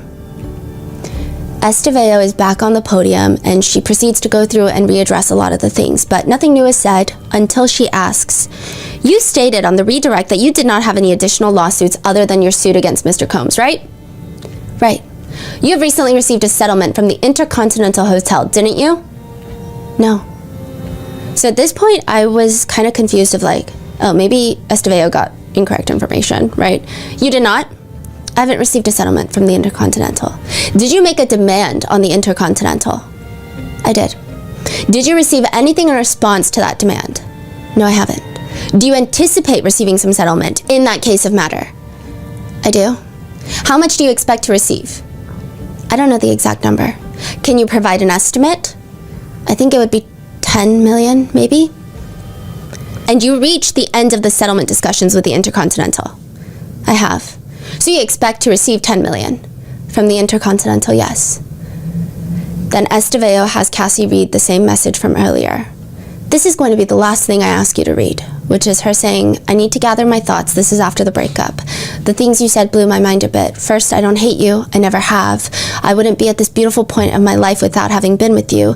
I definitely think of the same day to sit down and just talk because I know we need closure and understanding. Okay, this is where I think there was a huge discrepancy between the internet and the courtroom. I think the internet, I'm like, no, it makes sense. Like, I would also sue the Intercontinental Hotel. Are you kidding? Like, your security guard came up, they took videos, look at my shiny shoes. They saw me with a black eye in the hotel. Like, it's in the footage. And then one of them was allegedly paid off to delete the footage. Yeah. I think it's so valid. Yeah, sue them for more money, right? I think, though, the way it was revealed in court, in the recross, like it was like a mic drop moment. And like the energy shifted in the courtroom and it felt like something that Cassie was trying to hide, even though I don't think that's the case. But the way that it was brought up made it feel like that in that moment. I do think that some of these big numbers also don't sit well with the jurors. It's just what I've noticed. You know, this is a very large amount of life-changing money. Do we think she should sue for more? Probably a good chunk of us probably think, yeah, she should sue for a lot more, right? A lot of people were upset with the prosecutors about this because why did they not address it in the direct? So you're saying like, when the question was dropped, the jurors had a like energy shift or had a reaction. The whole courtroom. Everyone like public, press, everyone. It was like got it. But then it's like afterwards you get out and you're like, oh yeah, duh, right? But in that moment it was like. Yeah. So like it almost like this should have been brought up way earlier. Yes. Okay. So that's why a lot of people are upset. It's not the fact that she sued them and got $10 million. It's the fact that it was revealed by the defense attorneys in the recross. If Prosecutor Johnson had brought it up in the direct and Cassie had time to explain, it's so easy for people to connect the dots of like, oh yeah, duh, we saw that footage. That was crazy. Yeah. But instead, the defense brought it up. Yeah. They took everybody off guard. They took Cassie off guard, and it made it seem like a dirty secret, even though technically it probably is not. In the redirect, Johnson just asks if she has any more pending lawsuits and or if she's expecting any financial benefit depending on the outcome of the trial. Those are all answered no. Esteveo just has one last question for her recross, and it's, you just reached the settlement with the Intercontinental last week, right? I don't know if it was last week, but in the past month. Before your testimony today, right? Yeah. Esteveo grabs her binder and she says, thank you. And she walks off the podium and she looks very upset. After that, the witness is off the stand. Cassie is walked away out of the courtroom with her husband, attorneys, brother, and cousin following after her. And after that, Sean Combs does prayer hands and hugs Anna Estevao. I think that there were a lot of moments where people in that courtroom, from what I could tell and from what I overheard some of the members of the public saying, they felt very frustrated with how the direct occurred with Cassie. They felt like it just did not do her justice. And then with the cross, the revealing of certain information just really didn't do her justice. And she didn't have that time to explain in the direct. And a lot of people felt like it's not like the direct was short. Some jurors were seen allegedly falling asleep. We think they looked like they were very sleepy and very zoned out and not engaged during the direct. So there's clearly very slow moments where we just kept circling back. We kept rambling about things, and maybe legally it's like they're establishing the foundation, but it just, as someone who probably resonates with a juror, because I'm not an attorney, it just felt like a lot of yapping, but nothing was being said. And like the fact that you have Cassie on the stand to be re-traumatized through all of this, it's like, it felt lengthy for no reason. And yet we didn't even address the Intercontinental. We didn't address a lot of these things that if she had been given the time to explain her side of the story, it probably would have been good. And a lot of people think that's why the internet is having the reaction it's having, because certain things she was not able to address in her direct at all. Outside the federal courthouse, Doug Wigter, the attorney for Cassie and Alex Fine, give a statement. Cassie and her husband's statement. Cassie says through her attorney, "This week has been incredibly challenging, yet profoundly empowering and healing for me. I hope that my testimony has provided strength and a voice to fellow survivors, encouraging others who have faced similar struggles to speak out and begin their healing process. For me, as I continue to heal, I find that I can recall more, and with each memory, I am reminded that I will never forget. I wish to extend my thanks to my family and advocates for their steadfast support, and I'm thankful for the kindness and encouragement I've received. I'm relieved to close this chapter of my life as I shift my focus to the conclusion of my pregnancy. I kindly request privacy for myself and my growing family." Cassie's husband, Alex, also made a statement through their attorney. "Over the past 5 days, the world has gotten to witness the strength and bravery of my wife freeing herself of her past. There has been speculation online surrounding how it must feel for me to sit there and listen to my wife's testimony. I have felt so many things sitting there. I have felt tremendous pride and overwhelming love for Cass. I felt profound anger that she has been subjected to sitting in front of a person who tried to break her. So to him and all of those who helped him along the way, please know this: you did not. You did not break her spirit, nor her smile that lights up every room. You did not break the soul of a mother who gives the best hugs and plays the silliest games with our little girls. You did not break the woman who has made me a better man. I did not save Cassie, as some have said.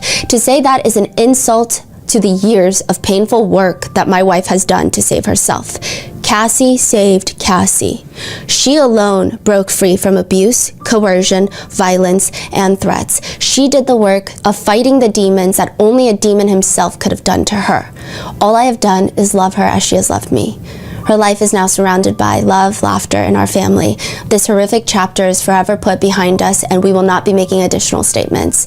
We appreciate all the love and support we have received, and we ask that you respect our privacy as we welcome our son into a world that is now safer because of his mom." And that is the final part of Cassie's testimony. But it's not really over, because they bring in Cassie's best friend. They bring in Don Richard, who testifies about some of the abuse that she saw Cassie go through. They bring in Cassie's mother. And they also, we have a pretty good inkling of like another thing that the defense is probably going to try to bring in because of a line of questioning during the cross. But that is where I leave you with today's episode. What are your thoughts? Let me know in the comments, and I will see you in the next one.